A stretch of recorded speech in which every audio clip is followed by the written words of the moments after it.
Silakan dimulai saja. Sudah terlihat, Pak?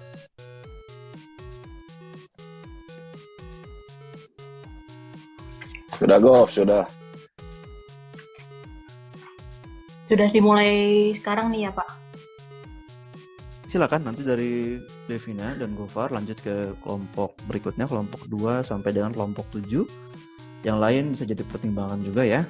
Untuk tugasnya kalau mau dibenarkan ya mau diperbaiki, mohon maaf tidak bisa ya, nanti pada tugas berikutnya saja agar jadi bahan acuan kalian. Silakan Devina, nanti dilanjut ke kelompok berikutnya. Saya nanti jadi peserta saja ya. Oke Pak. Assalamualaikum warahmatullahi wabarakatuh. Selamat siang semuanya. Terima kasih kepada Pak Iro yang telah memberi kami kesempatan untuk melaksanakan presentasi mengenai tugas kami, yaitu analisis daya dukung dan fondasi dangkal. Kami menggunakan perhitungan Terzaghi dan Meyerhof pada sumur bor C3. Sebelumnya perkenalkan, nama saya Devina dari kelas A NPM 124 dan partner saya. Saya Gofar dari kelas D NPM 037. Oke, kita mulai presentasinya. Ada beberapa pokok bahasan yang ingin kita bagikan hari ini. Yang pertama ada pendahuluan, yang kedua ada metode penelitian, yang ketiga ada hasil perhitungan, dan yang terakhir ada tipe bangunan. Pertama adalah pendahuluan. Jadi apa itu pondasi? Pondasi adalah bagian dari struktur yang terletak di bawah permukaan untuk meneruskan beban secara merata di atas struktur, sehingga pondasi ini nantinya akan meminimalisir keruntuhan tanah. Secara garis besar, pondasi dibagi menjadi dua, ada pondasi dangkal dan pondasi dalam. Nah, kalau tadi kita udah bahas pondasi, yang sekarang ada daya dukung tanah. Daya dukung tanah adalah besarnya tekanan atau kemampuan untuk menerima beban dari luar sehingga menjadi stabil. Nah, kapasitas daya dukung tanah ini nantinya berhubungan dengan rekayasa dalam bidang geoteknik.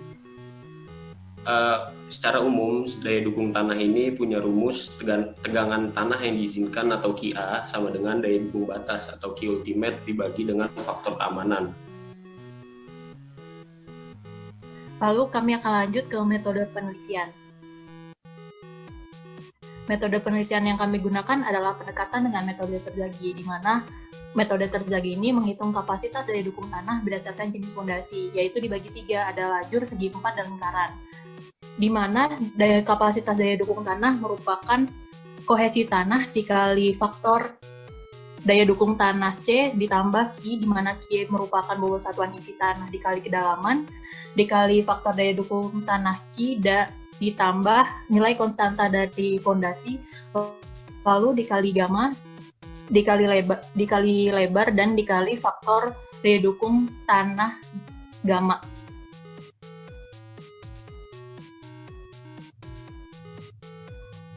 Nilai daya dukung tanah yang kami gunakan berdasarkan tabel tersebut, berdasarkan sudut geser dalam, yaitu 10, karena sudut geser dalam kami 9 mendekati ke 10. Oke, setelah ada perhitungan dari Terzaghi tadi, selanjutnya kami menggunakan perhitungan dari Meyerhof. Secara umum, sebenarnya perhitungan Terzaghi dan Meyerhof ini sebenarnya hampir mirip, akan tetapi Meyerhof menambahkan faktor-faktor seperti bentuk, kedalaman, dan kemiringan. Nah, balik lagi dari rumus sebelumnya, menurut Terzaghi, Meyerhof ini menambahkan faktor kemiringan, faktor kedalaman dan bentuk di beban vertikal, dan faktor kedalaman dan kemiringan di beban miring. Lalu ada beban keseluruhan. Beban keseluruhan ini mencakup semua faktor, jadi faktor-faktor yang kedalaman, bentuk, dan kemiringan ini dimasukkan ke dalam beban keseluruhan. Nah, ini untuk mencari N dalam rumus Meyerhof. Nah, ini untuk mencari faktor bentuk, kedalaman, dan kemiringan berdasarkan Meyerhof. Faktor di sini yang dipakai adalah faktor Kp. Kp ini didapat dari tan kuadrat 45 plus sudut gesek dalam dibagi 2. Jadi rumusnya dapat dimasukkan ke dalam rumus yang vertikal, miring, maupun keseluruhan ini. Lalu ini ada nilai NC, NQ, dan gamma menurut Meyerhof. Pada tabel ini kita menggunakan data di sebesar 9 derajat, di mana NC-nya 7,92, NQ-nya 2,25, dan N-gamma-nya 0,28. Lalu kami akan lanjut ke hasil perhitungan. Berikut adalah data yang kami gunakan, yaitu data bor C3, di mana kami menggunakan, di mana data bor ini menggunakan type of test adalah unconsolidated undrained, yang nanti akan menghasilkan dua nilai, yaitu nilai sudut geser dalam senilai 9,064 dan kohesi senilai 0,203. Lalu kami menentukan jenis tanah berdasarkan classified grading phase, yaitu shipping nomor 200 lebih dari 50%, dan water content yang senilai 23,28%. Nah, ini untuk hasil perhitungan Terzaghi yang telah kami lakukan, di mana perhitungan Terzaghi ini mempertimbangkan 3 bentuk, ada lajur, segi 4, dan lingkaran. Dan analisis yang kami lakukan ada 3 analisis dari lebar fondasi yang berbeda, di mana yang pertama 150 cm, yang kedua 175 cm, dan yang ketiga 200 cm. Lalu faktor keamanan yang kami pertimbangkan ada 2, ada F sama dengan 3 dan F sama dengan 2. Hasilnya bisa terlihat dalam tabel bahwa nilai QA atau daya dukung yang diizinkan lebih optimal pada bentuk fondasi segi 4 dengan lebar fondasi 200 cm dengan besar QA 6,37 kN per meter kubik. Lalu ini merupakan hasil perhitungan Meyerhof kami. Kami menggunakan beberapa lebar tapak fondasi, yaitu 150 cm, 175, dan 200. Berdasarkan faktor keamanan yaitu senilai 3, lalu nilai daya dukung izin yang kami dapatkan secara optimal berada pada tapak fondasi selebar 200 cm, yaitu dengan nilai daya dukung izin 2,32 kN per meter kubik. Lalu ini untuk desain fondasi yang coba kami ilustrasikan, di mana lebar fondasi selebar 2 meter, ke belakangnya juga 2 meter, dan dalaman 2 meter, dan pada kedalaman 1,69 meter didapat dari data logbor C3 menggunakan lokasi tempat diambilnya sampel pada kedalaman 1,69 dengan asumsi fondasi yang akan dibangun pada kedalaman sampel yang diambil.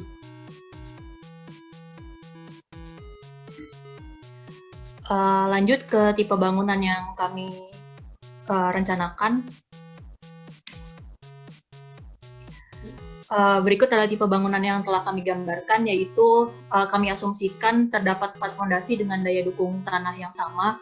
Berdasarkan daya dukung izinnya pada faktor keamanan sebesar 2 dengan fondasi selebar 200 cm, didapatkan nilai daya dukung izin sebesar 6,14, di mana nilai tersebut lalu kami konversikan menjadi 626 kg per meter kuadrat, sehingga kami dapat memperhitungkan bahan bangunan yang akan digunakan, berupa bata dengan ketebalan 10 cm dengan berat jenis 200 kg per meter kuadrat, sehingga tembok yang mungkin dibangun adalah 2,5 untuk tingginya dan lebarnya 4,8 meter, sehingga beban yang ditanggung oleh fondasi sendiri sudah 500 kg per meter kuadrat.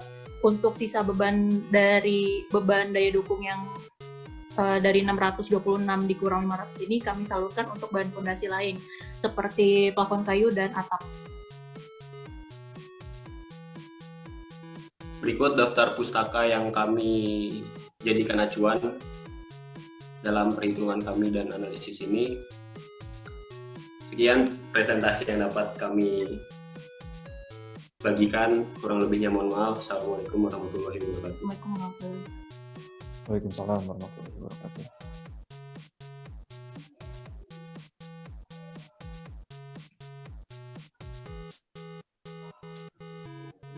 Mungkin sampai sini ada yang ingin ditanyakan?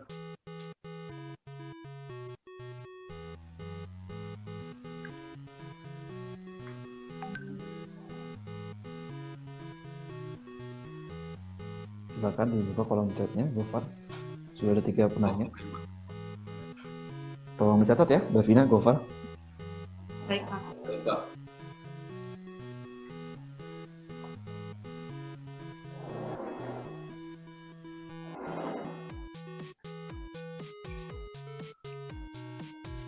Oke, baik. Kepada penanya pertama ada Lutfi Fauzan, NPM 077. Pertanyaannya adalah untuk faktor bentuk di persamaan Meyerhof apakah memiliki klasifikasi yang sama seperti di persamaan Terzaghi, seperti bentuk menerus, melingkar, dan segi empat. Mungkin Devina mau menjawab atau? Silahkan Gofar menjawab. Oke, baik. Untuk Lutfi Fauzan, selama kemarin proses pencarian literatur dari yang kami dapatkan untuk perhitungan Meyerhof ini, dia tidak ada kalimat untuk menghitung bentuk seperti segi empat, lingkaran, dan menerus, tapi dia mempertimbangkan dari segi kedalaman, inklinasi, dan bentuknya ini saya juga kurang tahu, mungkin nanti ditambahkan oleh Devina. Kalau bentuk ini saya juga kurang paham, tapi dari perbedaan antara Meyerhof dan Terzaghi ini, Meyerhof lebih spesifik dalam kemiringan yang saya tangkap, lebih spesifik dari kemiringan dari fondasi itu sendiri, di mana dia membagi 2 beban, yaitu beban vertikal dan beban horizontal, beban vertikal dan beban miring. Beban vertikal ini memperhitungkan bentuk dan kedalaman, dan beban miring ini memperhitungkan kemiringan fondasi yang dihitung dari vertikal dan kedalaman. Seperti itu. Mungkin ada tambahan dari Devina? Jawaban saya sama seperti Gofar. Oke, baik, semoga menjawab Lutfi Fauzan. Baik, untuk pertanyaan kedua dari Yoga Aprilian. Saudara Yoga bertanya untuk perhitungan metode Terzaghi apakah ada pengaruh muka air tanah? Terima kasih. Untuk setahu saya pengaruh muka air tanah itu dimasukkan ke rumus nilai gamanya. Jadi seperti yang disampaikan Pak Irul sebelumnya, muka air tanah berada di bawah fondasi. Jadi kami memakai nilai gamma berupa gamma wet. Apabila tidak terdapat air tanah, akan digunakan nilai gamma dry. Sekian dapat saya sampaikan. Mungkin ada tambahan dari Gofar. Ya, mungkin nambahin dikit. Tadi sudah benar yang disampaikan Devina, tapi untuk ada tambahan lagi, untuk mungkin jika ada kondisi muka air tanah yang di atas fondasi, gamma yang digunakan adalah gamma jenuh dikurang gamma kering. Seperti itu mungkin. Semoga menjawab Yoga Herdiana. Lanjut ke pertanyaan ketiga dan pertanyaan terakhir, sepertinya izin bertanya dari Galih Ramadan. Izin bertanya, pada perhitungan Terzaghi, apa alasan memilih faktor dengan nilai 2 dan 3? Alasan untuk memilih keamanan nilai 2 dan 3, sebenarnya faktor keamanan ini kan adalah faktor, menurut literatur yang kami baca, faktor keamanan dari perumusan Terzaghi ini kan berupa rekayasa geoteknik, di mana kalau misalkan kita taruh F3, diasumsikan bahwa daya dukung tanah itu memiliki 3 kali lipat lebih kuat daripada yang nantinya dia akan kena bebannya gitu. Jadi si tanahnya lebih kuat 3 kali lipat. Alasan memilih faktor 2 dan 3 karena pada literatur yang sudah kami bacakan ada 2 hingga 5. Kami pilih di tengah-tengah aja sebenarnya, 2 dan 3, agar lebih ideal aja sebenarnya. Jadi 2 dan 3. Jadi faktor keamanan yang kami perkirakan itu tanah memiliki 2 sampai 3 kali lipat dari beban yang diizinkan. Mungkin ada tambahan dari Devina. Mungkin cukup jawaban dari kelompok kami. Ada yang mau ditambahin terlebih dahulu nggak Pak Irul? Silakan saja direkap dulu aja, biar lanjut ke kelompok berikutnya. Oke Pak, kami catat dulu. Kelompok 2 siap? Siap, Pak. Wah, sampai bergema gitu suaranya.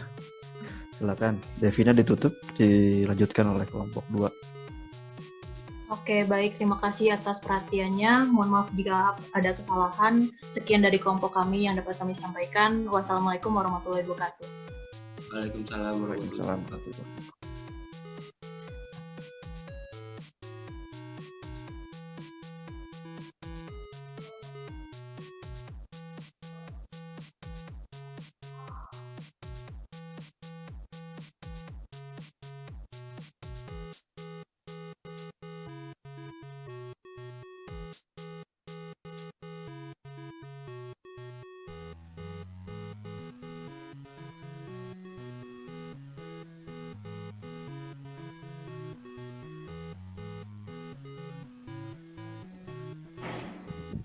Silakan, Wahid. Wahid dan Irfan ya.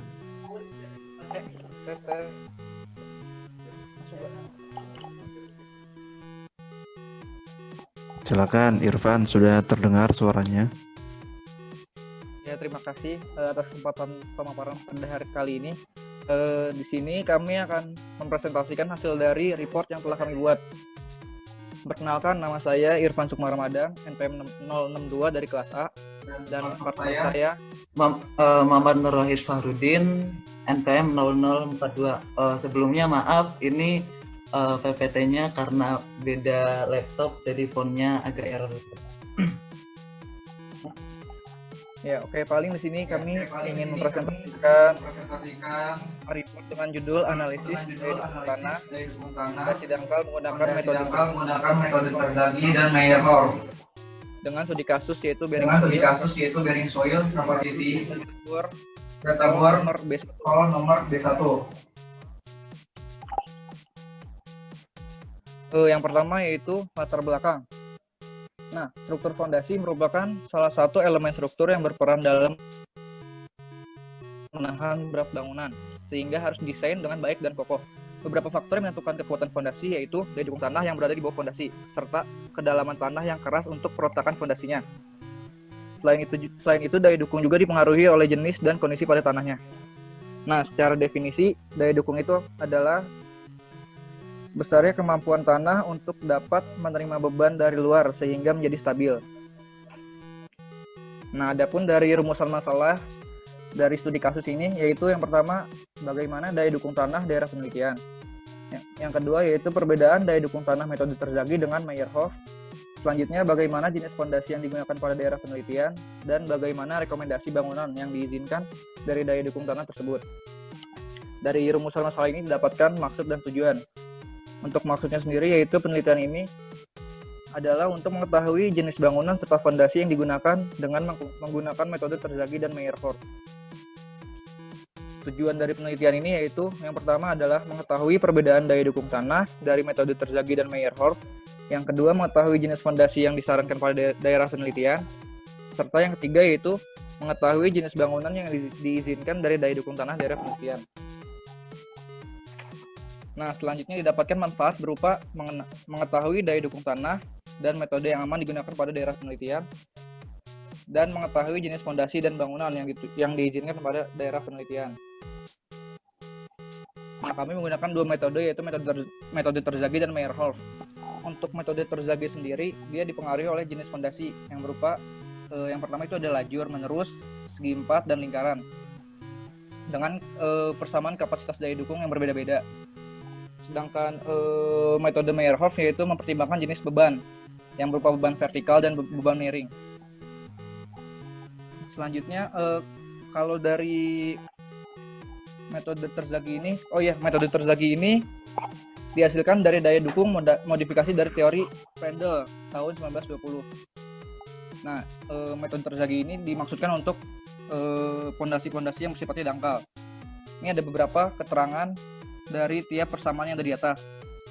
Ada key ultimate atau biasa disebut dengan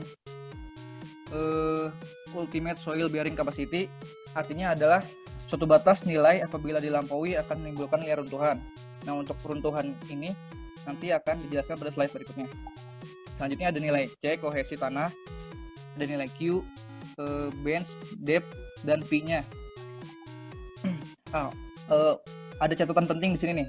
Untuk nilai NC, NQ, dan NY itu bergantung pada nilai CP-nya. Perbedaannya dari persamaan metode Terzaghi dan Meyerhof ini ada di bagian faktor bentuk fondasi untuk Meyerhof dan faktor kedalaman fondasi serta faktor kemiringannya atau inklinasinya.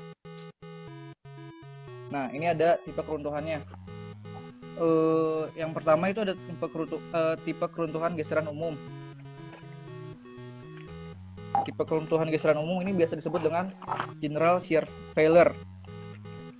Misalkan contohnya ini misalkan terjadi pembebanan pada fondasi yang kemudian masuk ke zona 1 atau biasa disebut dengan zona rigid, yang kemudian diteruskan kepada zona geser radial atau zona 2, kemudian diteruskan sampai menuju ke permukaan tanah atau biasa disebut dengan zona pasif. Nah, si tipe runtuhan ini biasanya terjadi pada tanah yang bersifat padat. Kemudian impact dari si penurunan ini juga bakal membuat gundukan pada permukaan tanah. Selanjutnya ada keruntuhan geser setempat atau biasa disebut dengan local shear failure. Kalau di local shear failure ini si fondasi yang terbebankan masuk ke dalam tanah ke zona 1 ini atau zona rigid, kemudian hanya diteruskan sampai ke zona 2 atau zona geser radial. Bedanya dengan yang keruntuhan geser umum ini, yaitu dia tidak diteruskan sampai ke menuju permukaan, tapi dia impact-nya juga tetap ada, cuma menghasilkan gundukan yang lebih sedikit dibandingkan dengan keruntuhan geser umum. Biasanya keruntuhan geser setempat ini terjadi pada tanah yang kurang padat. Selanjutnya yang C yaitu ada keruntuhan geser penetrasi atau biasa disebut dengan punching failure. Nah, keruntuhan geser penetrasi ini dia hanya masuk ke dalam zona 1. Artinya pembebanan di sini, penurunan yang terjadi itu lebih besar dibandingkan dengan keruntuhan yang lainnya. Impact bedanya dari keruntuhan geser penetrasi ini dengan keruntuhan geser lainnya, yaitu di sini tidak adanya impact di atas permukaan tanahnya, tidak ada impact gundukannya. Seperti itu. Selanjutnya metode Meyerhof ini mempertimbangkan beberapa faktor, yaitu ada selain faktor daya dukung, yaitu ada faktor inclination.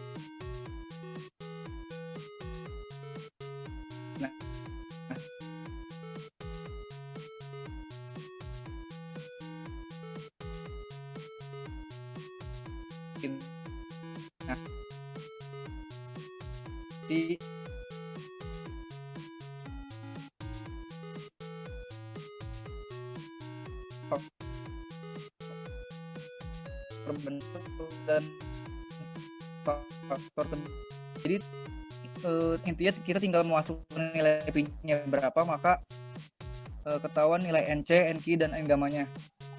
Kalau untuk persamaannya sendiri jauh lebih sulit untuk menghitung persamaannya dibandingkan dengan tabel ini dan grafik yang telah ada dari metode Meyerhof. Nah, bedanya dengan Terzaghi, kalau metode Terzaghi ini dia lebih sederhana, dia hanya mempertimbangkan faktor NC, NQ, dan NY. Seperti itu.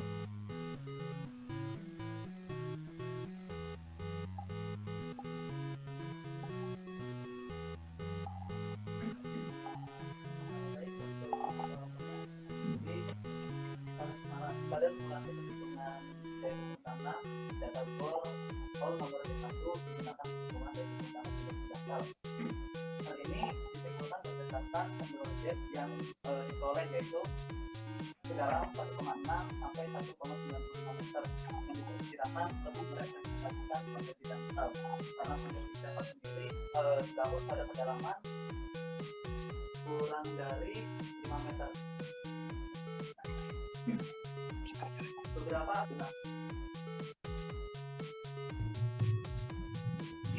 beberapa asumsi yang digunakan dalam perhitungan ini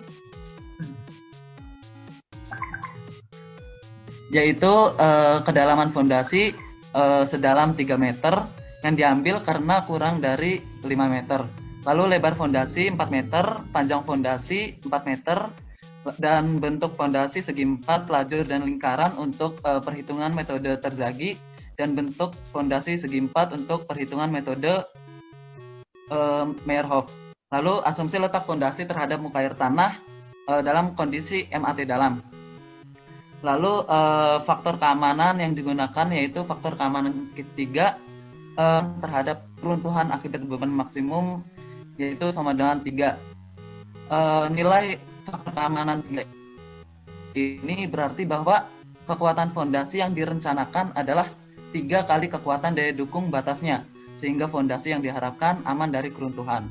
Lalu faktor daya dukung faktor daya dukungnya itu local shear failure karena nilai V-nya itu kurang dari 28 derajat. Next.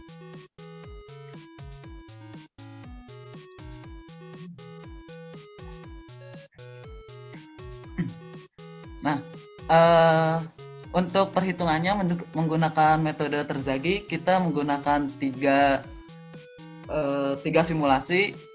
Yang pertama fondasi segi 4, lalu fondasi lajur dan fondasi lingkaran. Untuk fondasi segi 4 sendiri, Q ultimate yang dihasilkan yaitu 716 kilopascal, lalu QA-nya 239 kilopascal, dan beban kolom yang diizinkan sebesar 2.686 kilonewton.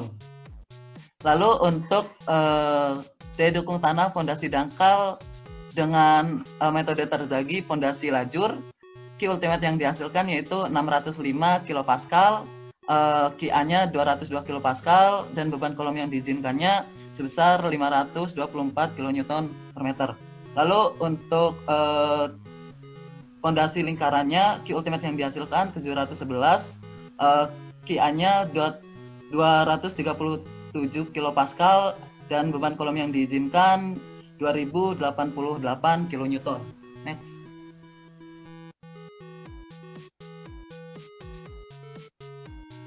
Lalu untuk metode Meyerhof menggunakan fondasi segi 4, Q ultimate yang dihasilkan 754 kilopascal, QA-nya 251 kilopascal, dan beban kolom yang diizinkannya sebesar 2.887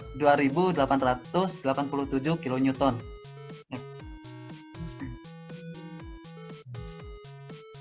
Berikut grafik perbandingan metode Terzaghi pada fondasi segi 4, lajur, dan lingkaran. Di sini dapat dilihat bahwa daya dukung yang paling besar yaitu menggunakan fondasi segi 4. Next.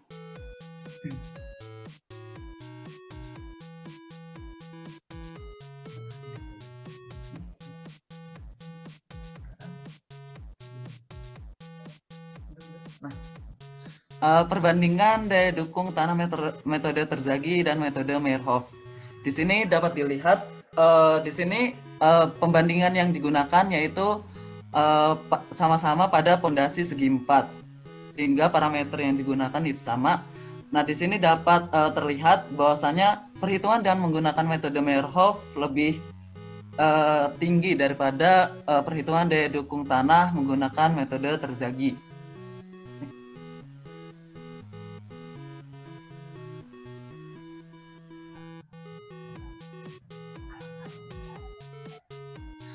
Lalu kesimpulan dari pembahasan sebelumnya itu dari analisis yang telah dilakukan terdapat perbedaan yang cukup signifikan di antara metode Terzaghi dan metode Meyerhof. Hal ini dikarenakan adanya pengaruh dari faktor-faktor empirik yang digunakan, yaitu pada metode Meyerhof diperhitungkan juga faktor inklinasi, faktor bentuk, dan faktor kedalaman, sedangkan pada metode Terzaghi tidak diperhitungkan. Lalu fondasi yang direkomendasikan dari beberapa simulasi tersebut adalah fondasi segi 4 karena nilai daya dukung tanahnya yang lebih besar dibanding jenis fondasi yang lainnya. Lalu jenis bangunan yang direkomendasikan adalah jenis bangunan hunian yang memiliki ketinggian kurang lebih 2 lantai. Hal ini ditinjau dari jenis fondasinya, yaitu fondasi dangkal dengan lalu beban maksimum yang dapat diterima oleh fondasi tersebut sebesar 269,5 ton berdasarkan metode Terzaghi atau 289,74 ton berdasarkan metode Meyerhof.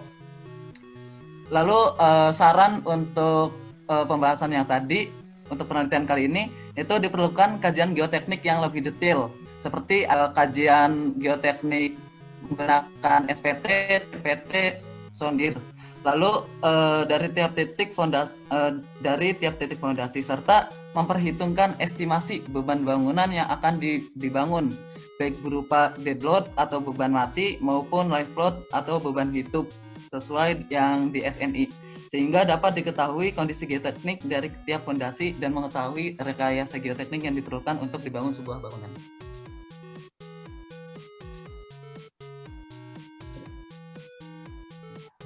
Mungkin itu saja yang dapat kami sampaikan, kurang lebihnya mohon maaf. Mungkin ada yang mau bertanya? Sudah ada yang nanya? Wahid, itu di kolom chat ada banyak ya pertanyaan. Tolong dicatat ya, lalu dijawab oleh Wahid baik. dan Irfan. Itu dari Eko Sudarsono kelas B. Assalamualaikum, izin bertanya, mengapa pada perhitungan Meyerhof faktor inklinasi diasumsikan dengan nilai 1 semua? Dan dari dua metode tersebut, metode mana yang paling baik untuk mendapatkan perhitungan yang maksimal dan mengapa?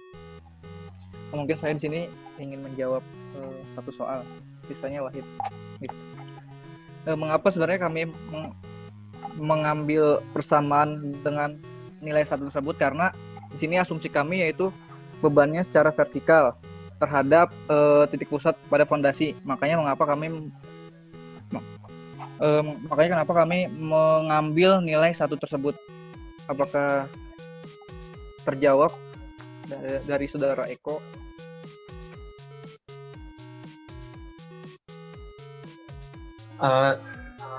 Terima kasih, Pan. Terjawab.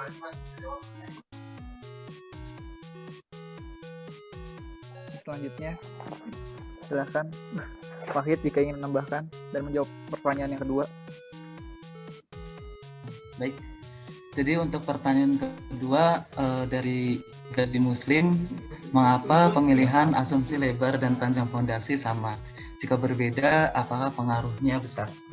Nah, dari perhitungan yang telah kita lakukan, kita mengambil asumsi bahwasanya fondasi yang panjang sama lebarnya itu sama itu adalah karena untuk menyebarkan beban dari kolom yang luas alasnya relatif kecil terhadap tanah melalui luas alas fondasi telapak ini gitu. Jadi beban kolom yang diterima oleh fondasi itu bisa lebih merata. Mungkin itu saja untuk Gazi Muslim. Apakah sudah terjawab?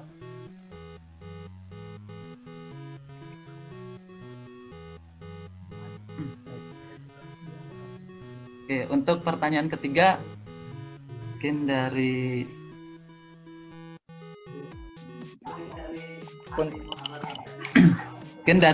Ari Muhammad Ramdhani. Assalamualaikum, izin bertanya, apakah untuk kedua metode yang digunakan hanya untuk fondasi dangkal dan berdasarkan tipe-tipe fondasi Terzaghi, lajur lingkaran, bujur sangkar, sebaiknya tipe-tipe tersebut digunakan dalam hal apa kegunaan setiap tipe fondasi? Oke, untuk pertanyaan Ari sendiri, jadi kalau yang dari kami ketahui bahwasanya untuk metode Terzaghi dan metode Meyerhof ini hanya diperuntukkan untuk perhitungan pada fondasi dangkal. Lalu untuk tipe-tipe fondasi seperti lajur, lingkaran, bujur sangkar itu digunakan sesuai dengan kondisi tanahnya, kondisi tanah dan kondisi bangunan yang akan dibuat.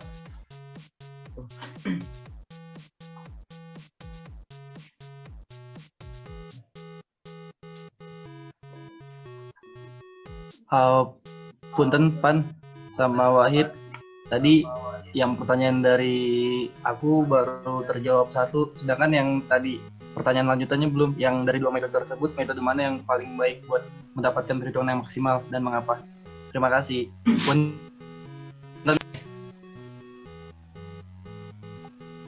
Oke, mau dijawab sama Wahid atau sama? Oke, sama saya aja. Alasannya kenapa pakai metode mana yang lebih baik untuk mendapatkan perhitungan yang maksimal? Kalau menurut saya sendiri, jelas kemungkinan untuk metode yang lebih baik dan maksimal itu perhitungannya yaitu dari metode Meyerhof, karena dia banyak mempertimbangkan aspek seperti faktor inklinasi, faktor bentuk, dan faktor kedalamannya. Makanya itu kenapa hasilnya lebih maksimal ketimbang dengan metode Terzaghi, karena metode Terzaghi ini jauh lebih sederhana dibandingkan dengan metode Meyerhof. Mungkin segitu. Apakah terjawab atau tidak? Iya Pan, terjawab. Berarti dilihat dari segi ini ya, empirisnya berarti ya, secara empiris. Iya betul, seperti itu. Oke, terima kasih Pan.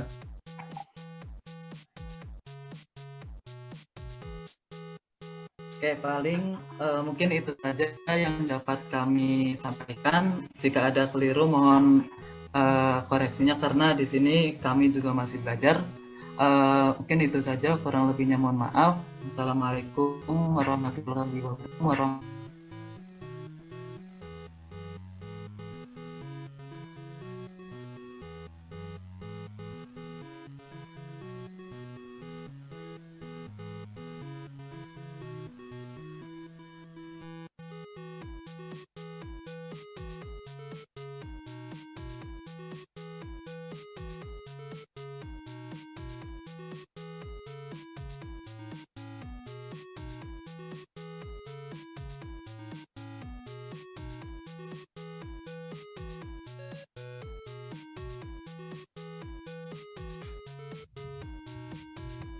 Sudah siap kelompok 3?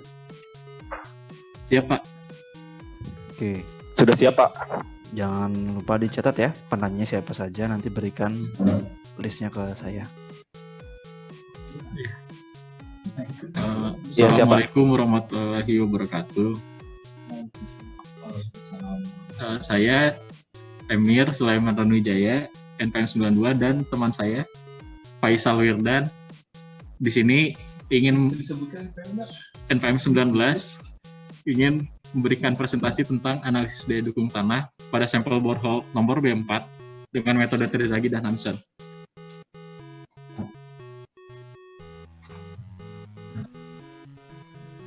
Di sini terlihat beberapa tes yang atau analisis geoteknik pada borehole 4. Yang pertama ada gradation test, ada Atterberg limit test, natural state, dan triaxial compression test, di mana beberapa perhitungan atau analisis ini tuh bakal dimasukkan ke dalam perhitungan daya dukung tanah. Yang pertama ada perhitungan nilai daya dukung tanah dengan metode Terzaghi. Di sini untuk fondasinya kita memakai fondasi tapak, fondasi dangkal, kita memakai fondasi dangkal berupa fondasi tapak, di mana fondasi tapak ini terbagi menjadi 3, yaitu ada fondasi menerus, fondasi segi 4, dan fondasi lingkaran. Lalu untuk metode Terzaghi ini memakai faktor daya dukung tanah. Faktor daya dukung tanah ini memiliki nilai berdasarkan fungsi sudut geser dalam, di mana fungsi sudut geser dalam ini tertulis di tabel sebelumnya. Lalu setelah dilihat faktor daya dukung tanah formasi dangkal pada minimum kondisi general shield failure menunjukkan nilai NC 9,81, NQ 3,26, dan NJ 1,97.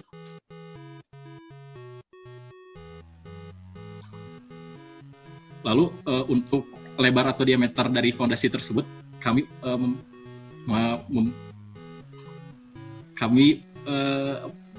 menggunakan diameter 2 meter untuk memperkecil biaya pengeluaran dalam pembangunan fondasi.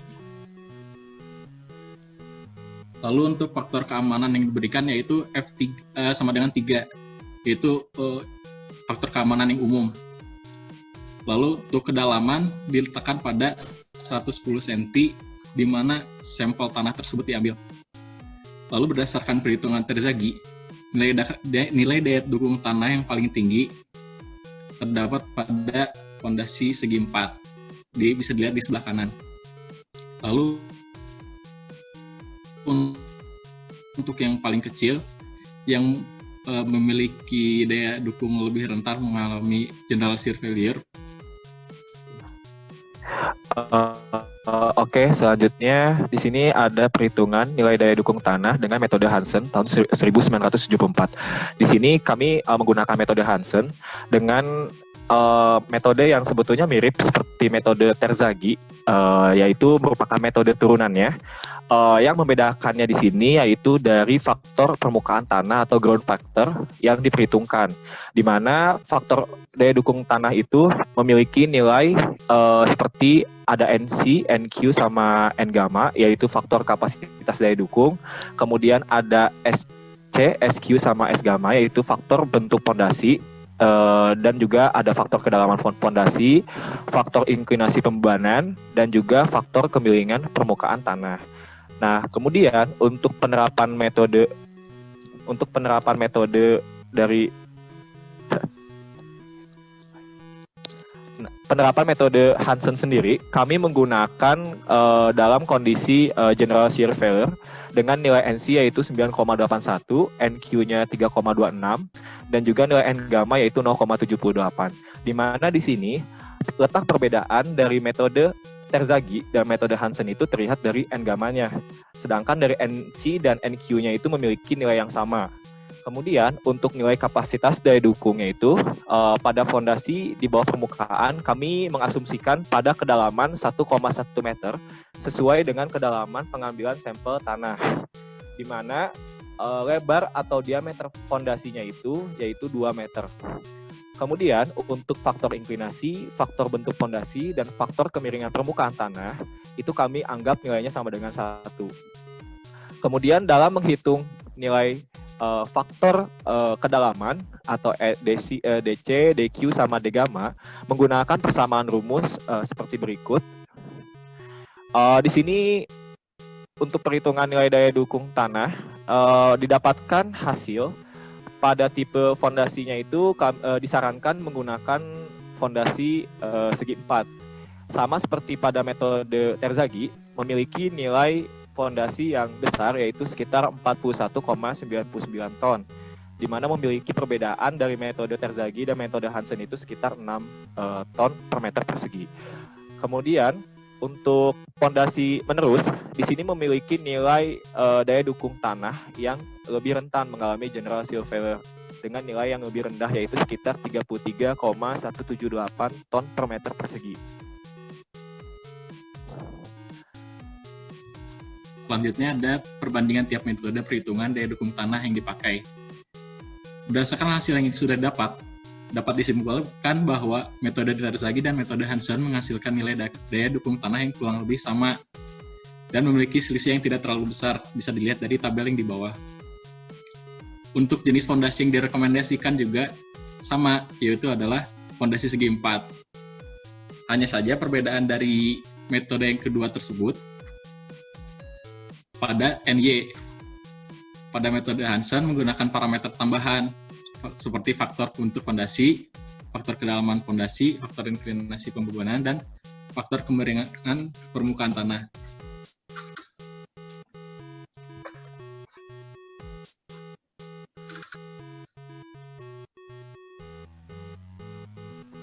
Kemudian selanjutnya ada hubungan daya dukung tanah dengan parameter sifat fisik tanah. Di mana di sini tadi pada data BOR B4 sendiri di situ kan ada beberapa data seperti data kohesivitas, kemudian ada data triaksialnya. Nah, di sini ketika tanah mengalami pembebanan di atasnya, maka tanah tersebut akan menahan beban agar terhindar dari keruntuhan. hal yang berperan dalam menahan beban tersebut salah satunya itu adalah kohesi. Tadi nilai kohesinya itu sekitar 0,745 gram per cm persegi. Jika kita konversi menggunakan ton per meter persegi, maka nilainya itu sekitar 7,45 ton per meter persegi. Menurut Das tahun 1995, kohesi erat kaitannya dengan kepadatan tanah yang dipengaruhi oleh ukuran, bentuk, dan susunan partikel. Berdasarkan sampel tanah pada borehole nomor B4, termasuk kedalaman nilai kohesi yang tinggi. Jadi dengan nilai 7,45 itu merupakan nilai kohesi yang tinggi karena memiliki ukuran, bentuk, dan susunan yang berikatan dengan sedemikian rupa sehingga volume pori tanah tersebut menjadi lebih kecil. Metode pengujian tanah yaitu menggunakan tes triaksial dengan pengujian pokok yaitu tak terkonsolidasi tak terdrainase atau unconsolidated undrained.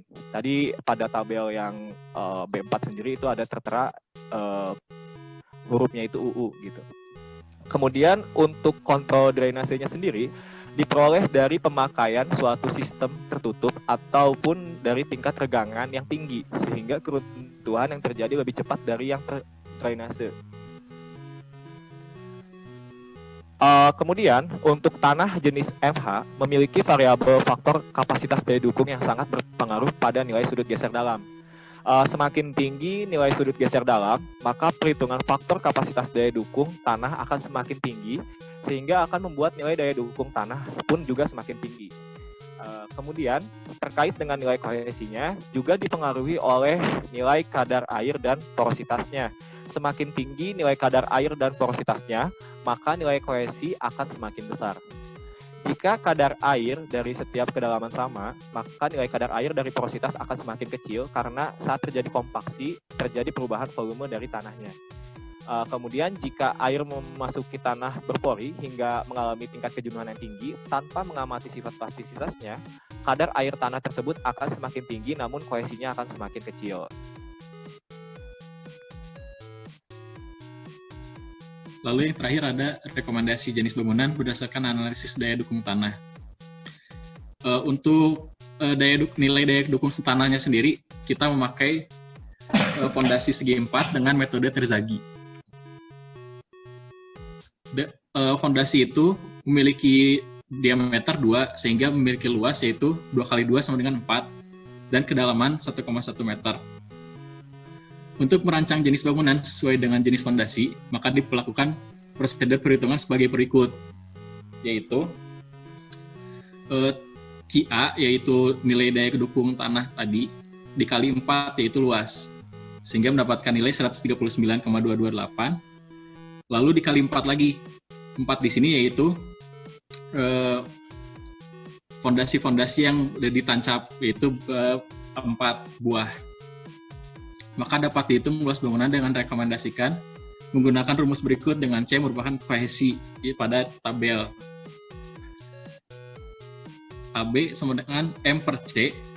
M itu yang tadi perhitungan yang sebelumnya dibagi dengan kohesi yaitu dapat 76 meter persegi. Sehingga jenis bangunan yang direkomendasikan yaitu bangunan lantai 2 dengan luas tanah maksimal yaitu 76 meter persegi. Mungkin sekian dari kelompok kami. Itu ada foto Terzaghi sama ada fondasi Cakar Ayam. Terima kasih atas perhatiannya. Assalamualaikum warahmatullahi wabarakatuh. Waalaikumsalam warahmatullahi wabarakatuh. Silakan Emir dan Faisal, ada pertanyaan yang sudah menunggu di kolom chat. Oke, terima kasih kepada Pak Irul. Di sini ada beberapa pertanyaan. Saya urutkan dari Tarhan ya. Assalamualaikum, izin bertanya, mengapa menggunakan lebar fondasi 2 meter? Jika mempertimbangkan harga, mengapa tidak mengambil lebar fondasi yang lebih kecil? Silakan Emir. Untuk diameter diambil 2 meter, kenapa? Karena salah satu faktor yang diambil saat sebelum menghitung nilai daya dukung tanah itu, lebar atau diameter harus lebih besar daripada kedalaman. Sehingga kita tarik ambil 2 meter, yaitu lebih tinggi daripada 1,1 gitu. Maka dari itu, kenapa lebarnya tidak bisa dikecilkan, harus sesuai dengan faktor yang tertulis, yaitu lebar lebih besar daripada kedalaman. Oke, selanjutnya pertanyaan kedua dari Yoga Aprilian. Punten izin bertanya, apa sajakah pertimbangan lain dalam memilih kedalaman dari fondasi? Terima kasih. Oke, jadi untuk pertimbangan lain dalam memilih kedalaman dari fondasi itu, pertama kita lihat juga tadi yang sudah dijelaskan oleh kelompok pertama, yaitu dari kedalaman muka air tanah atau MAT. Kemudian juga kondisi daripada tanahnya itu sendiri. Nilai ini di sini kami mengasumsikan menggunakan kedalaman yang sama seperti pada lubang borehole kami, yaitu pada sampel B4 dengan jenis tanah MH itu pada kedalaman 1,1 meter. Jadi kami asumsikan kedalamannya sama seperti pada titik kedalaman borehole-nya itu sendiri. Seperti itu. Kemudian pertanyaan selanjutnya dari Batistuta Sihotang. Saya ingin bertanya, mengapa ada memilih metode Hansen sebagai perbandingan dengan metode Terzaghi? Apakah kedua metode tersebut dapat saling dikaitkan? Terima kasih. Oke, jadi metode ini sebetulnya metode Hansen merupakan metode turunan daripada Terzaghi, di mana perbedaannya sendiri pada Hansen itu ada faktor kedalaman, faktor inklinasi, kemudian juga ada faktor lainnya. Nah, kenapa bisa ada perbedaan tersebut? Karena mungkin kondisi tanah pada, misalkan nih kita asumsikan di daerah yang menggunakan metode Terzaghi yang seperti di Indonesia umumnya itu mungkin cocok gitu menggunakan metode Terzaghi. Tapi mungkin saja ada suatu daerah yang cocok menggunakan Hansen karena itu tadi faktor tanahnya sendiri, kemudian faktor inklinasi, kedalaman itu sangat berpengaruh.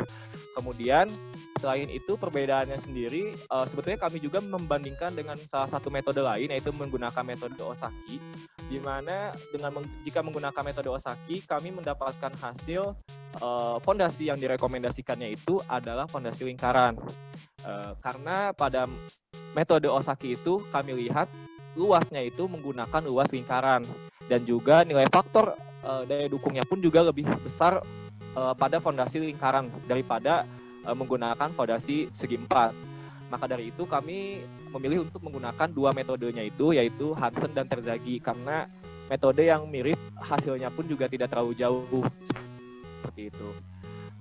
Selanjutnya dari Muslim. Tiga ya. Mungkin ini bagaimana Pak? Ada dua pertanyaan tambahan. Dilanjutkan sama kelompok lain aja Pak. Bagaimana Pak? Oh, jawab aja dong. Sudah bertanya, kasihan dong. Oh iya, baik Pak. Oke, pertanyaan selanjutnya dari Muslim NPM 1. Assalamualaikum, punten izin bertanya, apakah dengan membuat fondasi dengan lebar 2 meter dengan tujuan menghemat biaya pembangunan dapat menghasilkan fondasi yang maksimal? Jadi sebetulnya ini asumsi kami dengan menghemat biaya itu karena menggunakan lebar 2 meter. Mungkin pada fondasi yang dangkal kan, fondasi dangkal itu dia punya nilai kedalaman yang lebih kecil atau sama dengan lebar fondasinya. Nah, karena kedalamannya itu 1,1 meter, maka kami asumsikan untuk lebarnya sendiri kami menggunakan lebar 2 meter. Seperti tujuannya itu mungkin bisa menghemat biaya dan juga dengan menggunakan lebar 2 meter sendiri itu sudah cukup ideal menahan fondasi, yaitu sekitar 139 ton. Kemudian selanjutnya dari Calvin, punten izin bertanya, mengapa bangunan berantai 2?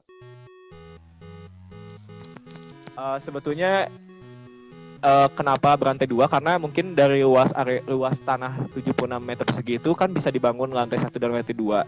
Sebetulnya hasil maksimal dari beban bangunan yang bisa ditahan oleh 4 fondasi itu yaitu bangunan berantai 2.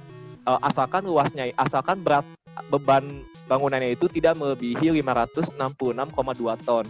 Jadi kalau misalkan mau dibangun lantai 1 pun juga bisa, tapi bisa dimaksimalkan lagi dengan membangun bangunan lantai 2. Asalkan beratnya itu tidak melebihi 566,2 ton. Mungkin sekian presentasi dari kelompok kami. Jika ada kekurangan dan masukan, silakan. Terima kasih. Assalamualaikum warahmatullahi wabarakatuh. Waalaikumsalam warahmatullahi wabarakatuh. Oke, silakan dilanjut. Waktunya masih ada berapa? 50 menit lagi. Silakan kelompok 4 ya? Iya, Pak. Ya, silakan. Oke. Sudah muncul, Pak. Silakan. Sudah muncul? Oke. Assalamualaikum warahmatullahi wabarakatuh. Perkenalkan, saya Fajar Abdullah dan rekan saya Jordian Rifa. Kami akan mempresentasikan hasil analisis kami tentang daya dukung tanah untuk fondasi dangkal, kurang dangkal ya. Jadi di sini kita ceritanya akan mendesain dengan data Mektan yang telah diberikan. Jadi sebelumnya kita langsung aja deh. Jadi tadi sebenarnya udah dijelasin sama kelompok-kelompok sebelumnya bahwa fondasi dangkal itu adalah fondasi yang mampu memikul dengan keamanan tertentu yang kedalamannya biasanya dangkal, yaitu kurang lebih 2 meter. Jadi saya di sini nggak akan bahas panjang-panjang. Jadi saya mau nambahin aja di sini. Jadi kalau misalnya di sini tuh ada beberapa analogi tentang fondasi. Jadi yang dimaksud dengan ada ki kecil kan, ada ki kecil dan ki besar. Ki besar itu adalah beban terpusat yang berada di sini, jadi itu terpusat. Sedangkan ki kecil itu adalah intensitas beban atau beban terpusat persatuan luas. Jadi yang sebelah sininya itu dia adalah ki kecil. Sedangkan yang di tengahnya itu yang terpusatnya itu adalah ki besar. Paling itu. Lalu ada 2 kriteria yang harus dipenuhi dalam mendesain fondasi dangkal, yaitu harus mampu memikul beban hingga nilai keamanan tertentu, dan ada yang kedua, fondasi harus tetap ditempatkan dan tidak berpindah hingga batas toleransi tertentu. Jadi tujuan kita memasang fondasi itu biar bangunan yang kita tumpu itu tidak jatuh atau tidak runtuh. Makanya kita pasang fondasi. Nah, si fondasi ini tuh ada setiap fondasi yang kita desain itu mampu menerima beban itu dengan apa yang kita butuhkan. Jadi kalau misalnya kita butuhnya 5 ton misalnya, berarti kita fondasinya kita harus mampu menahan itu seberat 5 ton, tidak kurang dan tidak terlalu lebih. Karena kalau terlalu lebih itu akan memakan kos yang terlalu besar. Gitu. Paling langsung yang pertama.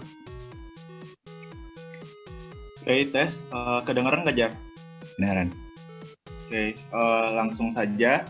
Jadi di sini pada pertemuan sebelumnya mahasiswa telah diberikan dosen oleh Pak Irul data beberapa sampel, dan pada laporan kali ini kelompok saya dan Fajar mengambil sampel nomor C3 dengan rincian karakteristik dari sampel seperti berikut, yaitu dengan kedalaman 169, wet density-nya 1,848, dry density 1,499, sudut besar dalam 9,064, dan kohesinya sebesar 203 gram per cm kuadrat. Nah, dari data tersebut, mahasiswa diminta untuk menentukan daya dukung tanah untuk fondasi menggunakan 2 metode sebagai perbandingan. Adapun metode perhitungan yang digunakan pada laporan kami ini adalah metode Terzaghi dan Meyerhof. Lanjut dulu, Jar.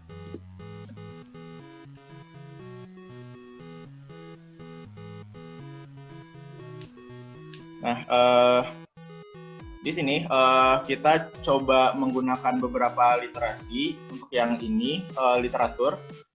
Di sini kita menggunakan literatur yang dari bahan ajar teknik sipil UNAN, di mana diketahui bahwa faktor keamanan yang harus dipenuhi dalam suatu konstruksi itu adalah 3. Mungkin tadi sebelumnya udah disebutkan oleh rekan-rekan kelompok sebelumnya kalau ada rentang faktor keamanan itu 2-5.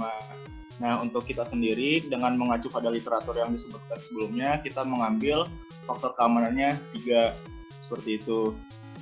Nah, kemudian di situ di PPT terlihat untuk metode Terzaghi, yaitu untuk dalam halnya fondasi dangkal ini, kita menggunakan perhitungan berdasarkan bentuk alas dari fondasinya. Ada yang bentuk lajur atau menerus, segi 4, dan lingkaran.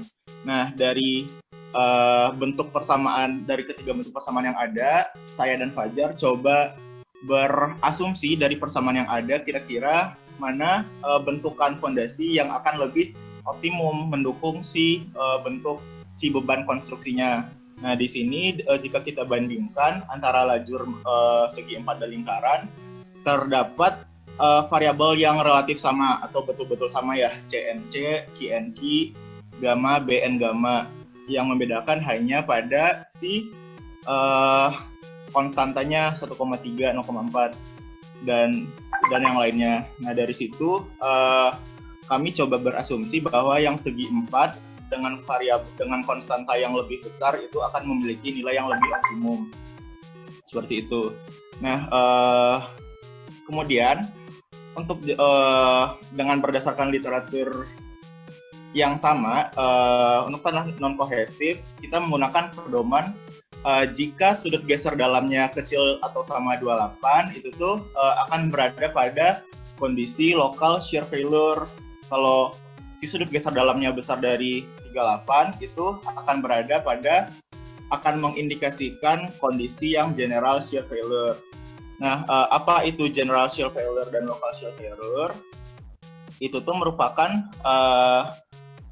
kalau general shear failure itu tuh merupakan keruntuhan geser yang menyeluruh dari tanah di bawah fondasi, sedangkan local shear failure keruntuhan geser setempat dari tanah yang di bawah fondasi.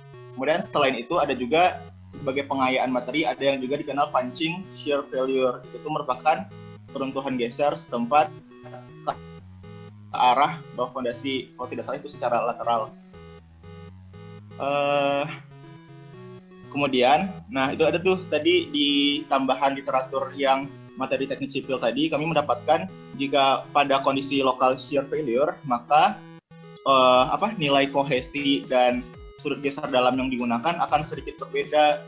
Di situ kita akan menggunakan C aksen dan sebut saja V aksen dengan C aksen sama dengan 2/3C, dan untuk mengetahui si sudut geser dalam yang akan kita gunakan pada kondisi ini adalah tan V aksen sama dengan 2/3 tan V-nya atau sudut geser dalamnya.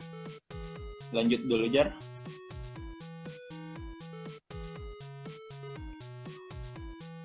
Nah, kemudian seperti yang sama-sama kita baca udah dijelaskan tadi, di situ udah diketahui si sudut geser dalamnya 9 derajat, berarti kondisi sampel berada pada keruntuhan local shear failure karena si sudut geser dalamnya kecil dari 28.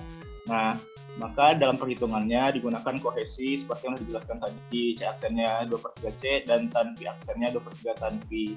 Nah, dari situ kita peroleh nilai C aksen atau C yang akan digunakan pada perhitungan metode terzaginya, yaitu C aksen sama dengan 135,33, dan untuk sudut geser dalam yang akan digunakan adalah 6,071 derajat. Kemudian dari nilai sudut geser dalam ini, kita dapat mengetahui faktor daya dukung tanah yang tadi udah disebutin juga pada oleh kelompok sebelumnya. Ada daya dukung tanah C, Q, dan gamma pada kondisi local shear failure, karena menurut literatur yang kami baca itu sedikit berbeda si faktor daya dukung tanahnya. Kemudian nanti akan ada tabelnya pada slide setelah ini. Tadi dengan sudut geser dalam sekitar 6 derajat, kami memperoleh bahwa faktor daya dukung tanahnya adalah NC 6,97, NQ 1,49, dan N gammanya 0,1. Lanjut. Nah, ini merupakan tabel referensi yang kami gunakan dalam penentuan si faktor daya dukung tanah pada kondisi local shear failure yang akan digunakan pada perhitungan metode terzagi yang telah kami lakukan. Di sini di sebelah referensi faktor daya dukung tanah tadi, kami juga menggunakan rancangan bangunan berdasarkan riset yang telah dilakukan oleh peneliti terdahulu. Dalam hal ini kami mengambil referensi dari penelitian oleh Sarah tahun 2012, di mana di situ peneliti mencoba mengeneralisir kira-kira seberapa besar beban yang diperlukan untuk rumah berukuran 4x4 meter. Di situ rumah berukuran sedemikian membutuhkan fondasi dengan beban seperti itu per meter kubiknya. Ada beton bertulang, ada atap, ada dinding. Kemudian setelah dikalkulasi secara keseluruhan, itu diperoleh beban untuk rumah berukuran 4x4 meter itu dengan beban totalnya sebesar 238,8278 kilonewton, atau setelah dikonversi ke ton itu sama dengan 23,82 ton. Seperti itu. Lanjut.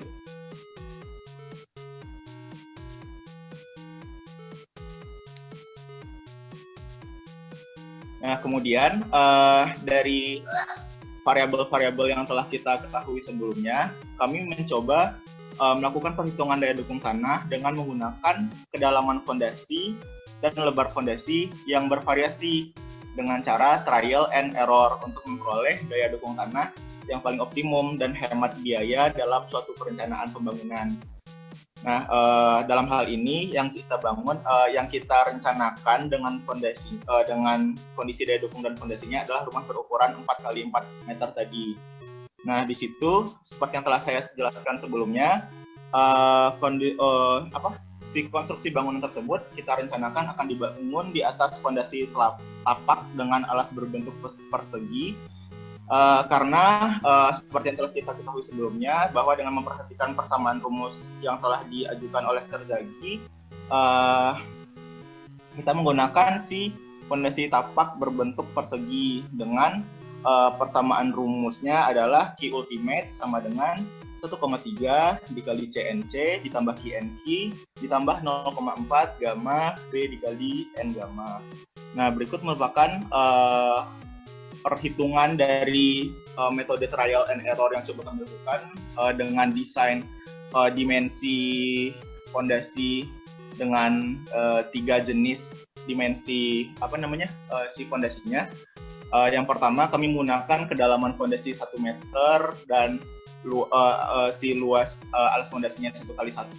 Yang kedua, kedalaman 2 meter dan fondasinya 2x2.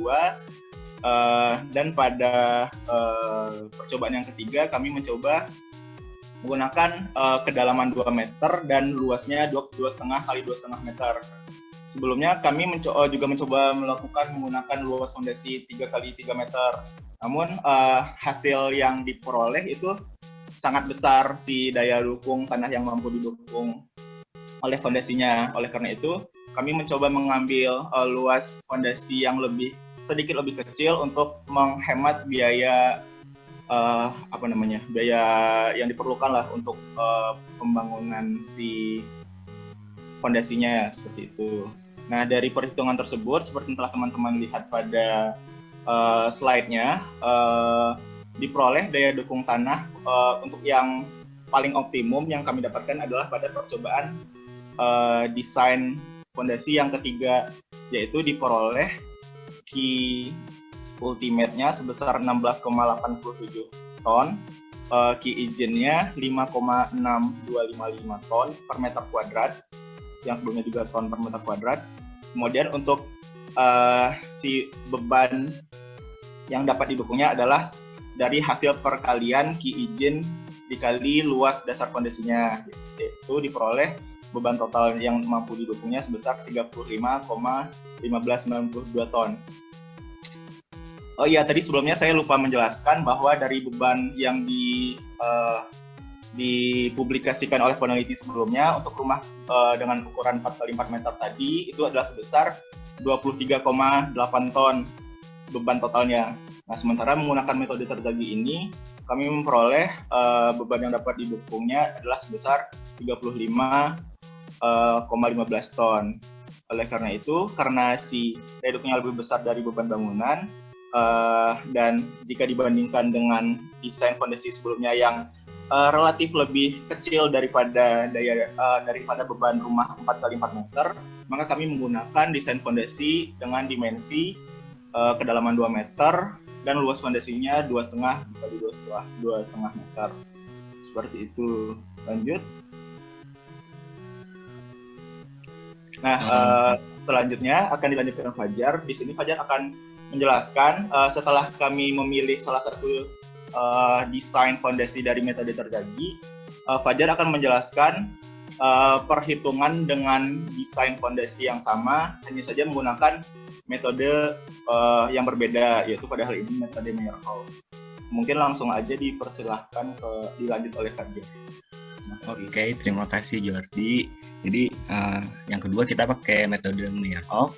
Di sini sebenarnya untuk rumus sendiri mempunyai rumus yang sama dengan Terzaghi, karena Meyerhof sendiri seperti teman-teman yang sebelumnya presentasi jelaskan itu dibentuk dari atau dibuat dari rumus Terzaghi itu sendiri, cuman ditambahkan faktor kapasitas daya dukung Meyerhof yang dimasukkan, seperti ada faktor inklinasi dan faktor kedalaman dan faktor bentuk. Nah, di sini faktor-faktor ini dihitung berdasarkan nilai CV-nya itu sendiri. Ada yang di atas dan atau ada yang sama dengan 0. Nah, ini adalah rumusnya. Jadi kita cuma tinggal masukin aja sih sebenarnya dari data yang kita punya di Terzaghi sebelumnya. Cuman perbedaannya kita harus mencari dulu nilai KP-nya yang bisa didapat dari rumus sebelah sini. Dan nanti kita udah punya KP-nya itu kita masukkan ke sini sesuai dengan nilai Q yang kita punya. Nah, jadi sampel yang kita punya itu mempunyai karakteristik seperti berikut, mempunyai kedalaman yang seperti tadi udah dijelaskan.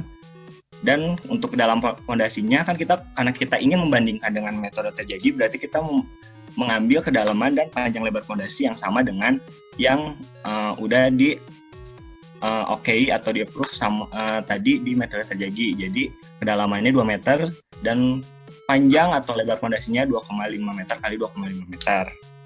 Tuh.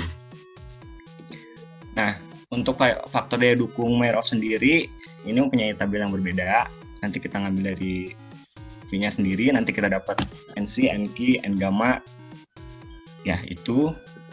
Nah, sebenarnya yang tadi kita tahu, kita langsung masukin ke rumus. Kita cari dulu KP-nya berapa, setelah kita mendapatkan KP, baru kita masukin ke nilai-nilainya. Ke nilai SC, SQ, DC, DQ, ini inklinasi. Nah, di sini kita inklinasinya pakai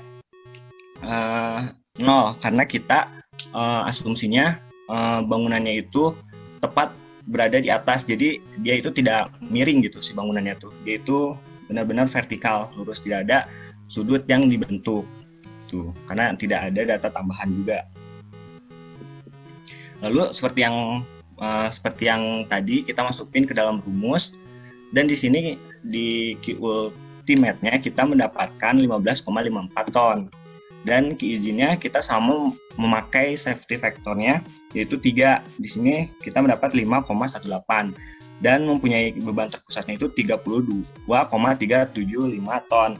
Nah, berdasarkan perbandingan tersebut bahwa metode Terzaghi dan Meyerhof ini memiliki selisih sebesar 2,7 ton. Dan Meyerhof ini memiliki Q terpusat yang lebih kecil dibandingkan dengan Terzaghi itu. Jadi Meyerhof ini nilai Q pusatnya itu dia lebih kecil dibandingkan Terzaghi. Karena saya dan Jordi itu berasumsi kita mengambil nilai yang paling optimis atau yang paling kecil, makanya kita mengambil untuk perhitungan dan desain kita mengambil dengan metode Meyerhof jika kita diminta klien untuk menghitung desain tersebut. Nah, selain itu ada penelitian juga kita dapat dari paper yang dikeluarkan oleh Widiarso 2019 itu sebagai berikut.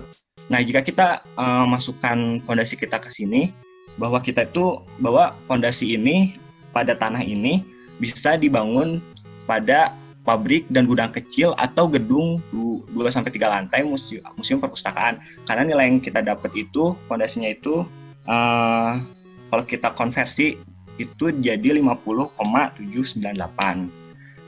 Paling yang sekian yang bisa saya sampaikan. Mungkin ada yang mau ditambahkan, Jordi? Cukup, Jer. Cukup. Paling sekian, Bapak. yang bisa kami sampaikan. Paling kita akan melihat Silakan pertanyaan dari dilanjut. teman-teman. Ya, pertanyaannya ini paling banyak ya kelompok ini. Saya hitung ada 7 nih. Ya, silakan lah. Dinikmati. Oh iya, paling pesimis ya tadi. Maaf, salah ngomong. Bukan optimis, pesimis. Kita mulai dari mana ini? Boleh coba orang dulu ya, Jar ya. Oke. Oke, yang pertama coba kita rangkum. Ada pertanyaan dari Ilham, Diah, Reza, Rahmadianti, sampai Raffi, Anggito, Ilham, banyak ya.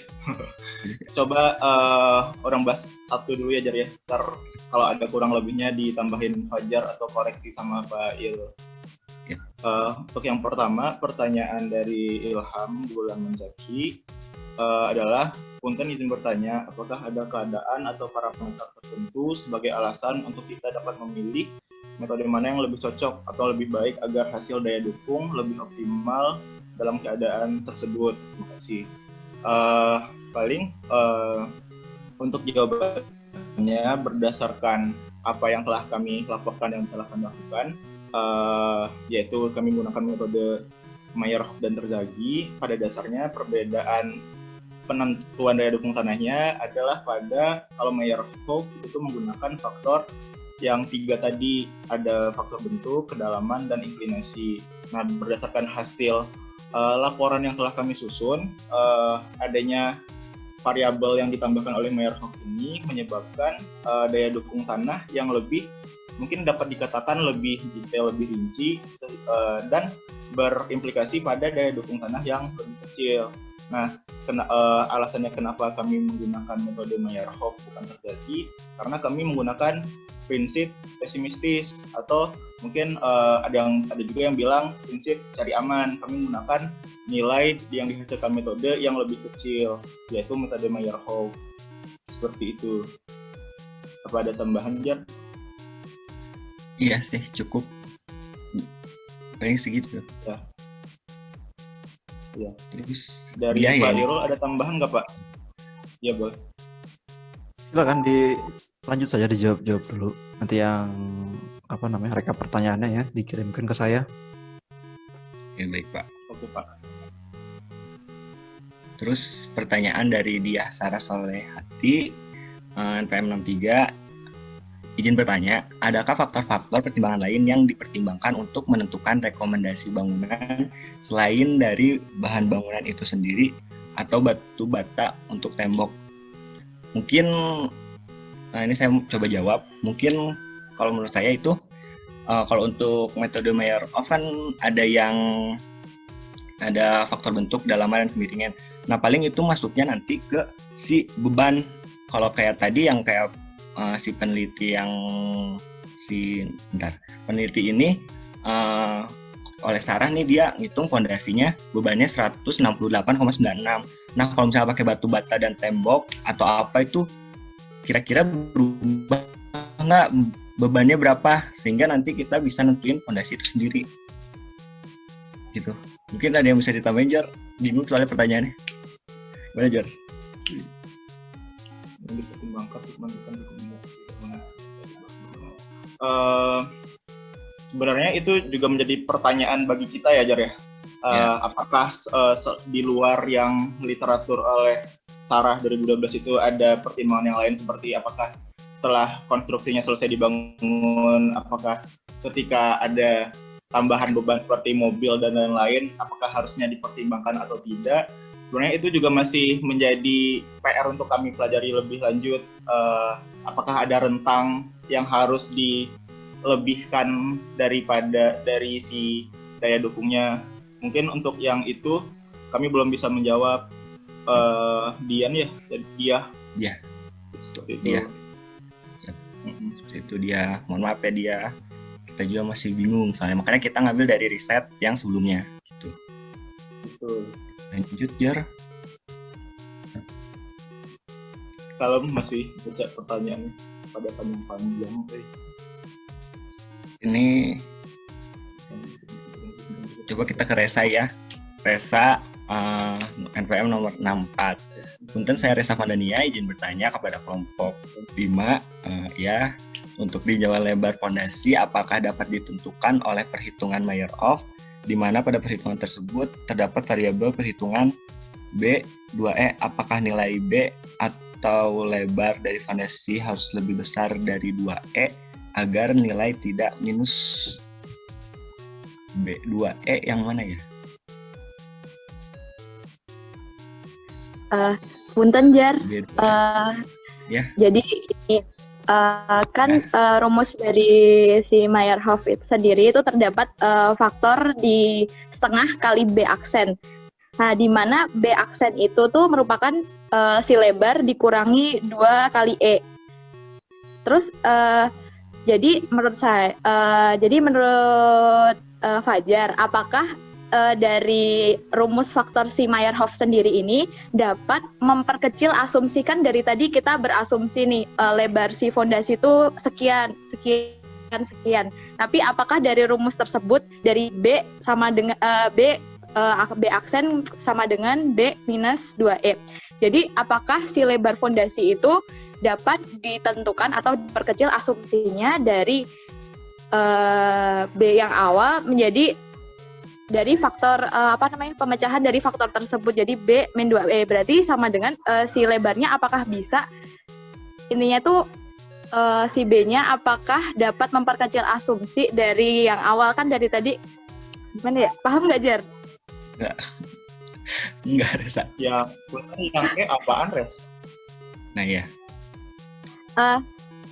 Itu tuh void ratio.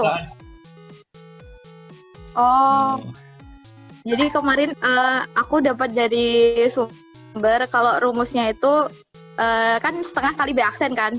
Jadi penjelasan B aksennya itu tuh terkait sama lebarnya si fondasi. Apakah dari si lebarnya fondasi itu bisa memperkecil asumsi atau intinya melebih tepatkan asumsi terhadap si lebar fondasi yang akan digunakan gitu. Mungkin yang saya tangkap nih, B itu tuh lebar fondasi yang kita akan buat gitu. Jadi kalau misalnya lebar fondasinya kita udah ngedesain 2 meter misalnya, ya udah 2 meter. Nah, mungkin kalau yang B aksennya itu nggak tahu, soalnya kalau kita dapat nih dari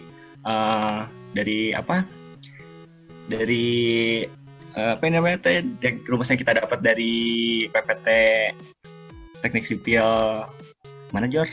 Padang ya? Unar. Itu kita dapat ini rumusnya ini, Res. Atau ini nih yang udah. Nah, rumusnya ini Res. Setengah kali gamma dikali B itu si lebar fondasinya. Terus ND-nya itu kita dapat dari V. Terus si SY, DY-nya itu kita dapat kalau SY itu si faktor pengalinya. Kalau DY itu kita dapat dari rumus ini. Dan ya, inklinasinya kita juga dapat dari itu Res. Kalau yang kita dapat, makanya kita kurang ngerti nih sama pertanyaan yang Reksa kasih gitu. Yang B itu Res. Paling nanti mungkin Fajar catat di nanti Fajar rekap, nanti siapa tahu nanti bisa dibenarkan oleh Bapak Khairul gitu ya Res. Oke, terima kasih Fajar, Jordi. Oke, terus ya. Lanjut ya.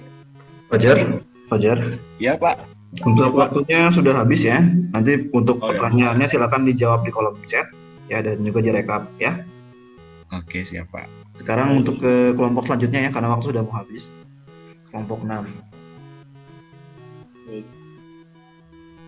Ditutup ya. Oke, terima kasih atas perhatiannya teman-teman semua, Bapak. Mohon maaf apabila ada kesalahan karena kami juga masih sama-sama belajar. Paling sekian yang bisa kami sampaikan. Wabillahi taufiq wal hidayah. Wassalamualaikum warahmatullahi wabarakatuh. Terima kasih.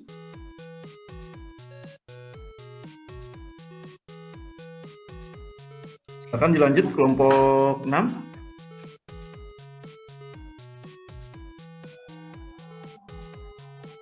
Kelompok 6 atau mau kelompok 7 dulu?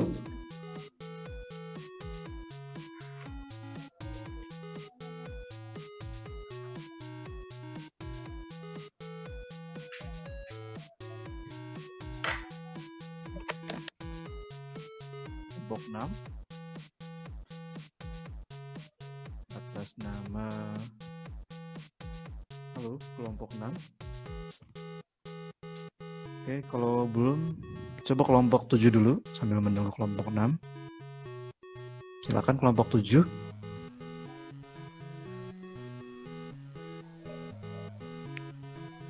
Kelompok 7 ada? Halo? Yang lain suara saya terdengar? Dengar, Pak. Oke.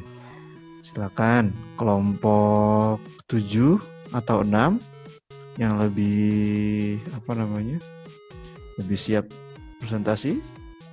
Silakan. Kelompok 6 itu Lisa dan Roland kalau tidak salah ya. Kelompok 7 ya Lisa sudah ada. Tadi soalnya saya mohon maaf saya nggak jawab soalnya kalau di yang Bapak komen di Google Classroom itu saya kelompok 5 Pak. Jadi saya pikirnya kelompok 5 ya. Iya. Ya, Oke, saya Pak, ketukar ya. Silakan Lisa. Punten Pak dan teman-teman izin share screen. Silakan. 10 menit ya Lisa ya. Baik Pak. Apakah sudah terlihat Pak?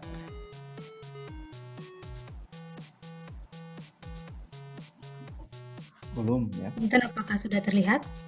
Si loading. Oke, silakan Lisa. Oke, Assalamualaikum warahmatullahi wabarakatuh. Selamat sore Pak Irul dan teman-teman semuanya. Perkenalkan saya Lisa dari kelas E. Partner saya Roland kebetulan hari ini mohon maaf tidak bisa hadir karena sedang tidak fit. Lalu kemudian mungkin saya berbeda dari teman-teman tadi pakai presentasi PowerPoint ya. Kebetulan kemarin waktu dikumpulkan saya dalam bentuk paper di Word, jadi saya pikir saya presentasinya sesuai apa yang saya kumpulkan saja, seperti itu. Oke baik, langsung saja karena tadi kata Bapak Irul juga waktu sisa ini 5 menit ya sepertinya menuju jam 3, jadi saya langsung saja karena tadi teman-teman juga banyak udah menjelaskan lebih dalam. Jadi untuk saya dan Roland itu judulnya analisis daya dukung tanah fondasi dangkal berdasarkan data laboratorium dengan menggunakan metode Terzaghi dan Meyerhof. Jadi ini secara umum yang dikerjakan saya dan Roland pada saat ini berdasarkan data laboratorium itu kan ada 3 data yang saya pakai. Data pertama sampel yang pertama juga. Nah, yang data laboratorium yang saya ambil itu berupa hasil uji triaxial compression test dalam hal ini untuk nilai kohesi atau simbol atau lambangnya C dan sudut geser dalam. Selain itu, saya juga mengambil data tambahan berupa gradation test untuk memperkirakan kira-kira tanah di daerah pengambilan sampel itu jenis tanahnya apa dan juga bisa dikorelasikan dengan nanti kira-kira bangunan apa yang bisa dibangun dan analisisnya, seperti itu. Langsung saja di pendahuluan, mungkin tadi sudah dijelaskan oleh teman-teman apa itu fondasi, kemudian fondasi, jadi saya secara umum saja fondasi bagian dari bawah bangunan yang berhubungan langsung dengan tanah yang fungsinya untuk mendistribusikan beban bangunan yang di atasnya ke tanah. Nah, fondasi ini berdasarkan kedalamannya terbagi atas beberapa, tapi lebih fokus untuk kali ini kita bakal bahas tentang fondasi dangkal, kayak gitu. Nah, di perhitungan ini kita mendukung daya dukung tanah. Apa itu daya dukung tanah?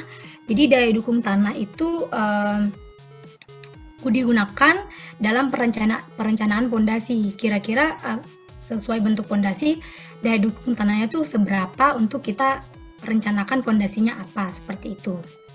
Nah, berdasarkan instruksi dari Pak Irul bahwa menggunakan setidaknya ada 2 metode yang digunakan, saya menggunakan 2 metode, yaitu metode Terzaghi dan Meyerhof, seperti itu. Latar belakang kenapa menggunakan metode Terzaghi dan Meyerhof, karena berdasarkan beberapa sumber yang saya baca terkait dengan metode lainnya seperti Vesic, Hansen, dan juga Ozaki, itu terdapat perbedaan yang kalau misalnya dengan Terzaghi, kalau misalnya Hansen kayak tadi juga sudah dijelaskan di kelompok sebelumnya, perbedaannya tidak terlalu jauh. Sementara Meyerhof ini dia mungkin perbedaannya agak jauh karena ada beberapa faktor yang ditambahkan yang berbeda dengan metode Terzaghi. Seperti itu. Jadi bisa kita bandingkan atau analisis perbedaan dari keduanya seperti apa. Seperti itu. Nah, jadi fondasi dangkal kita masuk saja karena fokus kita ke fondasi dangkal. Fondasi dangkal ini merupakan fondasi yang perbandingan antara kedalaman dan lebarnya sekitar kurang dari 4. Kedalaman dari fondasi dangkal ini antara kira-kira 1 sampai 2 meter. Maka dari itu dikategorikan sebagai fondasi dangkal. Karena fondasi dangkal ini kedalaman tidak terlalu dalam, maka juga akan berkaitan dengan kira-kira bangunan atau beban bangunan di atasnya itu seperti apa. Nah, contohnya bisa perumahan, ruko, atau bangunan sederhana lainnya. Misalnya rumah dengan lantai 1 sampai 2 atau 3. Hal ini juga mungkin bisa berkaitan dengan jenis tanah di daerah di mana bangunan itu dibangun. Seperti itu. Nah, untuk fondasi dangkal sendiri itu ada terbagi lagi ke dalam beberapa bentuk fondasi. Di antaranya fondasi tapak atau spreading footing, kemudian fondasi rakit dan fondasi memanjang. Ini pengertiannya. Kemudian bisa dilihat teman-teman kira-kira bentuknya seperti apa fondasi dari tapak, fondasi memanjang dan fondasi rakit. Nah, fondasi yang saya pakai khususnya dalam analisis atau penelitian kali ini, saya fokuskan ke fondasi tapak. Seperti itu. Kenapa fondasi tapak? Karena fondasi tapak ini mendukung tadi yang sudah saya sampaikan di atas, bahwa bangunannya tuh umumnya tidak terlalu berat dan sesuai dengan fondasi dangkal gitu. Dan juga bisa dipakai di berbagai tipe tanah. Seperti itu. Selanjutnya saya masuk ke metode yang saya gunakan. Jadi untuk metode yang saya gunakan seperti yang sudah saya sampaikan, ada metode Terzaghi pada tahun 1943 dan juga metode Meyerhof. Nah, apa sih perbedaan antara kedua metode ini? Metode Terzaghi itu dia seperti teman-teman boleh lihat rumusnya simple. Dia menggunakan faktor-faktor, dalam hal ini cuman menggunakan faktor daya dukung Terzaghi berdasarkan nilai sudut geser dalam yang kita dapatkan dari data laboratorium dari hasil triaxial compression test. Sementara untuk metode Meyerhof sendiri itu dia ada menambahkan beberapa faktor bentuk atau SC, SQ, SY. Kemudian ada faktor kemiringan atau disebut dengan inklinasi dengan IC, IQ. Kemudian ada faktor kedalaman fondasi yang ditandai dengan DC, DQ. Seperti itu. Nah, fondasi Terzaghi ini terbagi-bagi lagi teman-teman.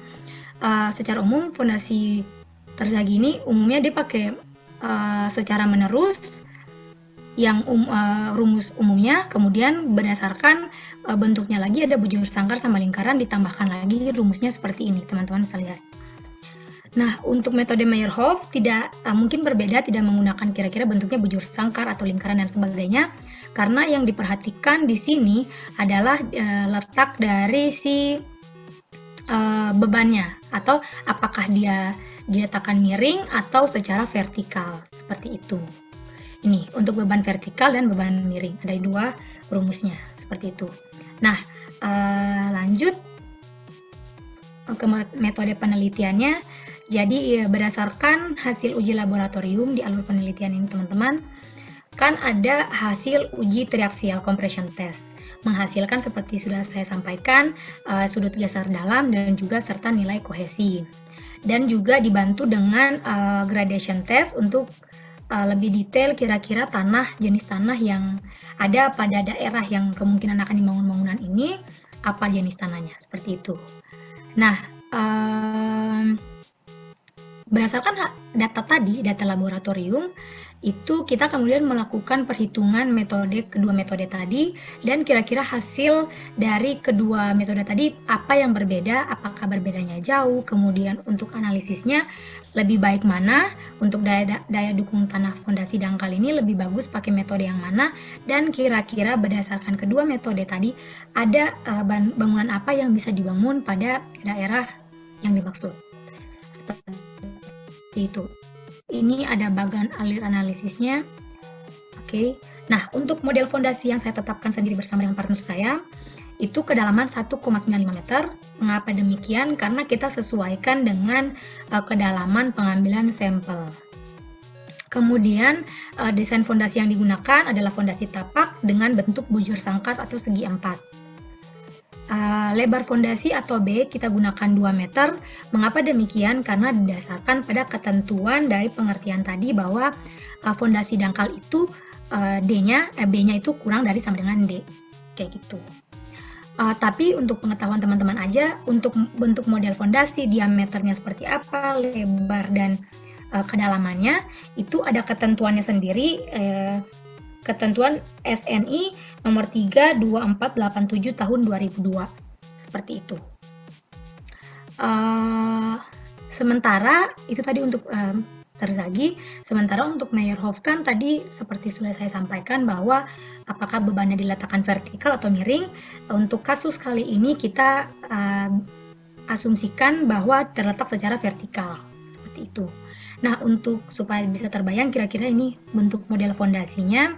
Jadi ini tapak, kemudian kedalamannya 1,95 dengan lebarnya 2, dan secara vertikal key atau bebannya berada di atasnya, seperti itu. Kemudian ini tampak dari atasnya. Untuk disclaimer saja teman-teman, bahwa ini baru diasumsikan dalam satu titik. Jadi kita hanya memiliki satu titik, tapi seperti yang kita ketahui, jarang ada bangunan yang dibangun hanya dengan satu titik ya teman-teman, karena mungkin tidak dapat menampung bangunan di atasnya, seperti itu. Jadi nanti untuk perkiraannya bisa dikali, misalnya ada 4 titik yang akan kita gunakan. Oke, kita langsung masuk saja di hasil dan pembahasan. Nanti untuk perhitungannya akan terlampir di bagian lampiran teman-teman. Ini saya hanya memasukkan hasilnya sebagai perbandingan. Jadi untuk Ki ultimate-nya 45,7955 ton per meter pangkat 3, Ki izinnya 15,26, dan Ki-nya itu 61,06 ton. Sementara untuk metode Meyerhof itu perbandingannya sepertinya seperti terlihat lumayan jauh ya teman-teman, di mana Ki ultimate-nya 1,134,1679 ton per meter pangkat 3, Ki izinnya 44,72 ton per meter pangkat 3, dan Ki-nya sendiri 178,89 ton. Nanti mungkin bisa kita bahas, lihat penyelesaiannya di akhir. Supaya tidak membuang waktu, langsung masuk saja ke pembahasan. Jadi berdasarkan hasil uji sifat fisik tanah atau gradation test, ini sebagai data tambahan saja, bahwa hasil uji sampelnya itu pada saringan nomor 200 itu nilainya sebesar 91,90%. Nah, berdasarkan data tadi dapat diperkirakan bahwa tanah ini tergolong ke dalam tanah berbutir halus, bisa saja lempung atau lanau. Nah, berdasarkan klasifikasi Unified dalam Hardiatmo tahun 2012, di mana tanah yang lolos saringan lebih dari nomor 12 lebih dari 50% itu tergolong ke tanah berbutir halus, seperti itu.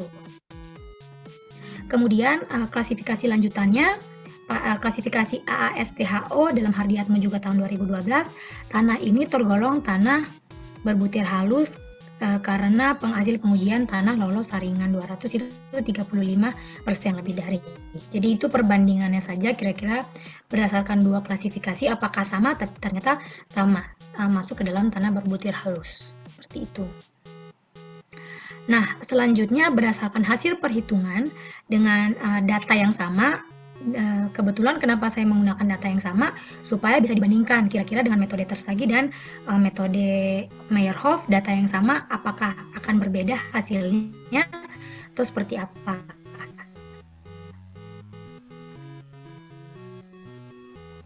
Nah, untuk metode tersagi sendiri, failure, itu nilai daya dukung ultimat fondasi dangkal itu pada angka 45,7955 ton per meter pangkat 3. Sementara untuk daya dukung tanah dengan metode Meyerhof, asumsinya bebannya ditempatkan secara vertikal, itu nilainya 134,1679 ton per meter pangkat 3.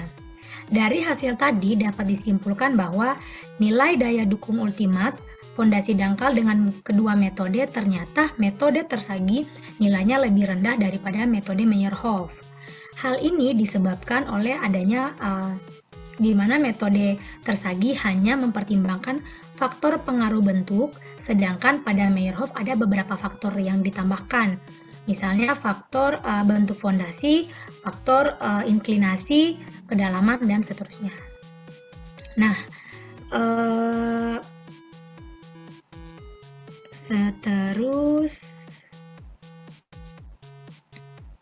ini yang menjadi highlight di sini juga kenapa metode Meyerhof itu nilainya lebih tinggi dan sebaiknya digunakan untuk apa? Untuk metode Meyerhof, daya dukung tanah fondasi dangkal sebaiknya digunakan ditambahkan dengan mengukur kira-kira asumsi beban miring itu seperti apa, seperti itu. Nah, kita langsung masuk saja ke kesimpulan dan saran. Berdasarkan kesimpulannya, jadi berdasarkan metode tersagi dengan asumsi keruntuhan geser menyeluruh atau general shear failure, nilai daya dukungnya 45,7955, sementara untuk Meyerhof itu 134,1679. Daya dukung tanah ultimat fondasi dangkal metode tersagi lebih kecil dibandingkan metode Meyerhof, karena metode tersagi hanya mempertimbangkan faktor pengaruh bentuk, sedangkan Meyerhof menambahkan beberapa pertimbangan faktor lainnya. Nah, berdasarkan analisis tadi ada beberapa saran yang dapat diambil. Yang pertama, apabila kita ini menentukan daya dukung tanah pada fondasi dengan beban sentris, sebaiknya menggunakan metode tersagi. Kenapa demikian? Meskipun nilainya lebih kecil, tapi rumusnya cenderung lebih sederhana. Selanjutnya yang kedua, perlu dilakukan perhitungan daya dukung tanah fondasi dangkal berdasarkan metode-metode yang lainnya supaya dapat digunakan sebagai pembanding, seperti itu. Saya juga sempat menghitung tapi tidak terlalu detail menggunakan metode lainnya, dan yang saya dapatkan itu metode tersagi, Vesic dengan Hansen itu nilainya tidak terlalu berbeda jauh. Tapi dengan Meyerhof nilainya berbeda jauh sehingga saya putuskan untuk menggunakan dua metode yang tadi. Kemudian kira-kira berdasarkan hasil perhitungan daya dukung ini bangunan yang disarankan itu apa? Yang disarankan ada bangunan sederhana seperti rumah lantai 1 sampai 2 dengan interior atau beban yang kurang dari daya dukung. Bisa diperhatikan juga pada nilai Q kira-kira berapa nilainya untuk memperkirakan beban bangunan yang bisa ditampung. Seperti itu. Kemudian berdasarkan perkiraan jenis tanah yang tadi sudah saya sampaikan bahwa dia itu berbutir halus, bisa saja lempung atau lanau dengan nilai plastisitas sedang sampai tinggi, kemungkinan akan berpengaruh kepada konsistensi menurut kadar air yang dikandung, kohesi, serta sudut geser dalam. Di mana kohesi serta sudut geser dalam ini akan menurun seiring dengan kenaikan kadar air tanah. Yang berarti bahwa kekuatan tanah juga akan menurun. Untuk itu, apabila ingin dibangun bangunan pada daerah ini, perlu dilakukan analisis lebih lanjut, misalnya menggunakan sondir atau SPT, seperti itu. Ini ada beberapa referensi yang saya pakai, teman-teman. Kemudian ini lampiran untuk perhitungannya. Yang sebelah kiri ini untuk metode tersagi. Kemudian yang sebelah kanan itu metode Meyerhof. Untuk pengetahuan tambahan saja, nilai sudut geser dalam saya itu kan 12,881. Nah, berdasarkan tabel yang ada pada buku MDAS itu ketika saya bulatkan ke angka 13 itu ternyata tidak ada dalam tabel, sehingga saya harus melakukan plotting ulang lagi di kurva yang disediakan seperti itu. Jadi kemungkinan untuk NC, NQ, dan NY itu mungkin kurang tepat seperti itu. Demikian kira-kira hasil presentasi dari saya. Saya mohon maaf apabila ada yang kurang, ada yang salah. Saya masih belajar dan kebetulan belum sarjana teknik, jadi kita saling sharing saja teman-teman, atau mungkin ada saran dan kritik, saya persilakan. Terima kasih. Silakan Lisa dijawab, ada 3 pertanyaan. Oke, baik Pak. Oke. Pertama ada pertanyaan dari Meris Afifa ya kalau nggak salah. Nah, izin bertanya untuk metode Meyerhof bagaimana perhitungan daya dukung tanah dengan kondisi MAT di bawah fondasi dan MAT di permukaan tanah. Oke, baik, terima kasih pertanyaannya Afifa. Izin menjawab. Jadi berdasarkan buku yang saya baca di MDAS dan ada beberapa literatur lainnya, itu ada rumusnya sendiri lagi karena ini sudah berkaitan dengan MAT atau muka tanah. Tadi di laporan saya, kenapa saya tidak menggunakan MAT karena saya juga kurang tahu dan tidak ada data yang mendukung bahwa kira-kira MAT itu berada pada sebelah mana gitu kira-kira. Sehingga saya juga menggunakan untuk densitasnya saya pakai dry.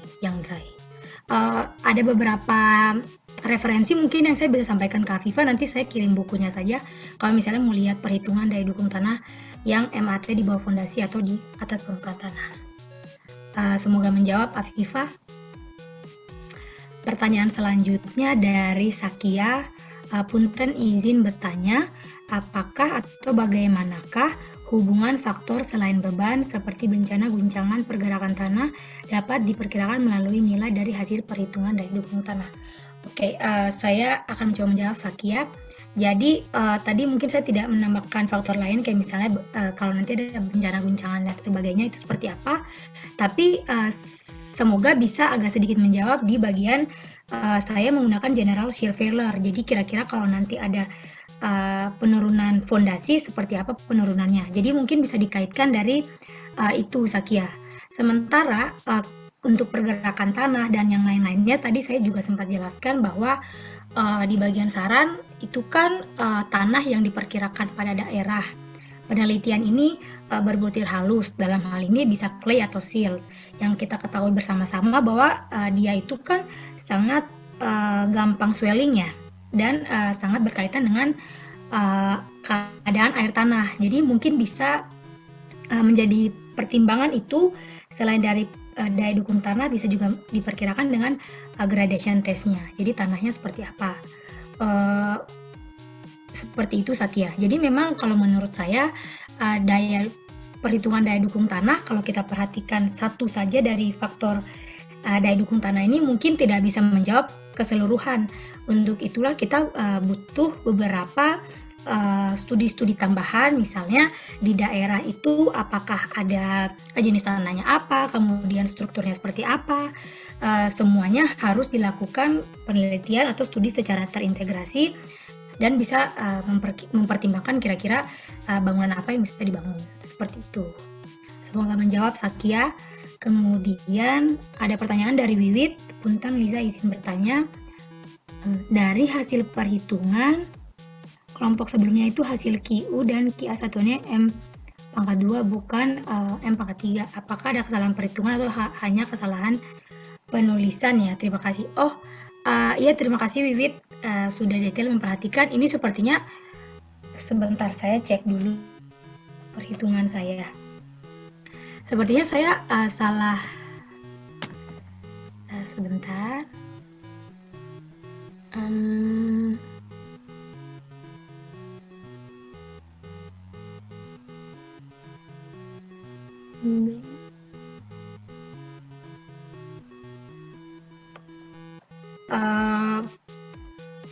Nah, berdasarkan yang saya cek Wiwit, ini yang saya perhitungan di perhitungan saya itu M-3 sih. Saya kurang tahu apakah saya salah menghitung atau apa. Tapi saya udah yakin sih dengan perhitungan saya. Soalnya kan yang saya hitung M-3. Tapi kalau misalnya saya salah, mohon maaf. Paling segitu dari saya. Apakah ada yang lainnya atau Pak Irul ingin menambahkan? Dipersilakan.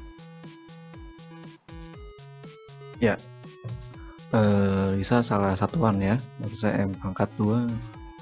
Kalau M pangkat 3 itu untuk apa, Lisa? Halo Pak. Ya, halo. Gimana Harusnya Pak? Maaf. ya, harusnya kan satuannya itu luas ya area. Itu berarti M Iya benar pangkat Pak. 2. Kalau pangkat 3 Ini saya baru untuk satuan apa? Lisa tahu? kubik kan Pak. Ya, itu untuk apa Ini biasanya? saya baru lihat. Yang kasarnya, maksudnya yang belum saya tulis rapi, ternyata M pangkat 2 Pak. Mohon maaf. Kalau kayak M salah pangkat 3 untuk apa, Lisa? Tahu? Kalau volume maksudnya untuk kayak apa? Ya, itu untuk satuan volume untuk apa biasanya M. digunakan? Oh iya. Bangunan keseluruhan Pak, bukan luas saja. Oke, salah satunya itu ya. Yang kedua itu Iya, Pak. bisa dari bobot isi. Iya, Oke, benar, ya. Terus, Tolong dicatat ya, Lisa ya, yang penanyanya siapa saja dan daftar pertanyaannya. Iya, baik. Nah, rekan-rekan mahasiswa, karena sudah jam 3 lewat ya, dan tinggal satu kelompok lagi, saya ingin tawarkan pilihan.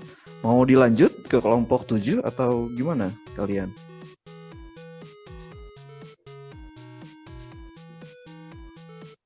Halo, rekan-rekan mahasiswa, adik-adik. Bagaimana? Mau dilanjut lagi? Atau sudah kehabisan? Cukup Pak, punten, cukup. Punten Pak, mungkin kita cukupkan dulu saja. Untuk kelompok 7, Gazi dan Sabrina. Kelompok 7, Gazi dan Sabrina. Apakah masih ada di sini di kelas?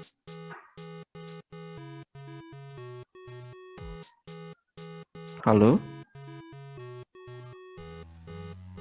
Gazi dan Sabrina, bisa terdengar suara saya? Ada di sini? Halo, halo. Oke, kalau sudah tidak ada, saya ucapkan bagus ya. Ternyata lebih interaktif kalau kalian presentasi sendiri dan bertanya kepada teman sendiri ya. Jadi lebih aktif ternyata. Saya juga baru ini jadi masukan juga buat dosen-dosen yang lain. Mungkin ke depan akan banyak seperti ini. Dan untuk informasi, minggu depan itu kita akan UAS, ya, UAS online. Tolong dipersiapkan. Utamanya juga siapkan kalkulator karena bakal banyak sekali hitung-hitungan, ya. Nah, jangan catatan saya ya untuk tugas-tugas kalian. Tolong jangan sampai salah satuan, ya. Itu agak fatal ya. Misalkan konversi satuan dari gram sentimeter persegi lalu ubah ke KPA ya. Kalau diubah lagi ke ton per meter persegi, kadang-kadang ada yang salah. Jadi saya juga ada yang kaget ya, beberapa perhitungan itu yang sampai menghitung sampai ribuan ton per meter persegi. Nah itu tolong jadi perhatian juga ya, jangan sampai salah konversi satuan. Ya, nanti untuk pembahasan pertanyaan-pertanyaan nanti bisa kita lanjutkan di Google Classroom. Ya, lalu untuk kuliah tanggal 29 ya di akhir bulan, mudah-mudahan ya nanti sudah mengontak alumni ya. Oh, Sabrina tidak bisa masuk ya, nggak apa-apa. Tanggal 22 kalian UTS, tanggal 29 nanti akan ada alumni yang memberikan materi mengenai daya dukung fondasi dalam. Nah itu lebih seru lagi ya, kalian kan sudah belajar dangkal, sudah tahu basic-basicnya, bedanya Terzaghi, Meyerhof, Hansen, tadi belum ada yang basic ya karena agak berbeda sedikit rumusnya. Intinya yang kami inginkan kepada kalian adalah kalian memiliki pengetahuan ya, kemampuan ketika mendapatkan sebuah data. Nah, data ini harus diapakan. Nah, masih hasil-hasilnya akan seperti apa, rekomendasinya kepada klien ya. Makanya yang kalian berikan itu harus sedetail mungkin, sejelas mungkin dan sekuat mungkin, sehingga nanti ketika ini kan yang bertanya masih teman-teman ya. Nah, nanti kalau kalian bekerja itu yang bertanya itu orang awam yang tidak mengerti apa-apa, yang ingin tahu, saya pokoknya ingin bangun misalkan ya rumah 3 lantai di sini. Nah, itu kira-kira gimana? Nah, itu. Lalu yang kedua, tolong agak diperhatikan ya. Ketika kalian mau membuat dimensi untuk fondasi ya, tolong harap berhati-hati ya. Kadang kita juga harus berpikir secara logis. Ya, misalkan seperti ini. Kalian mau membangun fondasi luasnya ya misalkan 5 kali 5. Ya. 5 kali 5 kan itu luas ya. Kalau satu titik 5 kali 5 ada 4 titik, itu kira-kira bangunannya mau seluas apa? Ya. Jadi kadang-kadang kita juga ketika membuat asumsi ya harus berdasarkan fakta di lapangan. Contoh kamu mau membangun gedung ya, kira-kira tuh lebar gedung itu akan seperti apa sih lebar gedung ya? Kan tidak mungkin lebar gedung itu misalkan ya dengan data yang ala kadarnya itu dibangun fondasinya 4 kali 4 ya, itu cuma menggunakan satu data. Nah itu kan kita juga jadi pertimbangan ya. Jadi jangan sampai kita mengejar ini Pak, mengejar daya dukung yang paling tinggi, kita harus paling dalam, paling lebar. Logikanya bagus ya, tapi secara aplikatif nanti akan kurang pas ya ketika di lapangan. Seperti itu ya pesan dari saya. Jadi harap berhati-hati ketika melakukan perhitungan. Ya, tidak selamanya kita harus membangun fondasi sangat dalam dan sangat lebar ya. Tadi kembali lagi ya kita harus berbicara secara cost dan value, makanya dibutuhkan perhitungan. Ya, itulah gunanya engineer ya. Kalau tinggal asal pasang ya itu tukang, tapi kan engineer itu yang menentukan ini harus berapa dalam dan secara costnya mana yang paling efisien dan efektif. Seperti itu ya catatan dari saya. Karena sudah sore dan sudah melewati jam kuliah. Nanti untuk kelompok 7 bisa diberikan materinya mungkin di Google Classroom ya kepada teman-teman atau di share ke grup kalian juga boleh. Untuk pertanyaan yang belum terjawab ya, nanti kita akan diskusikan lebih lanjut dan tolong kepada tadi kelompok yang presentasi untuk menyetorkan kepada saya, dibuat rekap ya siapa saja penanyanya. Dan penanya tersebut akan diberikan nilai tambahan untuk nilai tugas kali ini. Oke, saya cukupkan untuk kuliah hari ini. Selamat sore. Wassalamualaikum warahmatullahi wabarakatuh. Waalaikumsalam warahmatullahi wabarakatuh. Waalaikumsalam, Pak. Terima kasih, Pak. Waalaikumsalam. Terima kasih, Pak. Waalaikumsalam warahmatullahi wabarakatuh. Terima kasih, Pak. Terima kasih ya, Pak. Ya, silakan. Yang masih mau diskusi silakan ya. Yang sudah mendengar juga nggak apa-apa, silakan.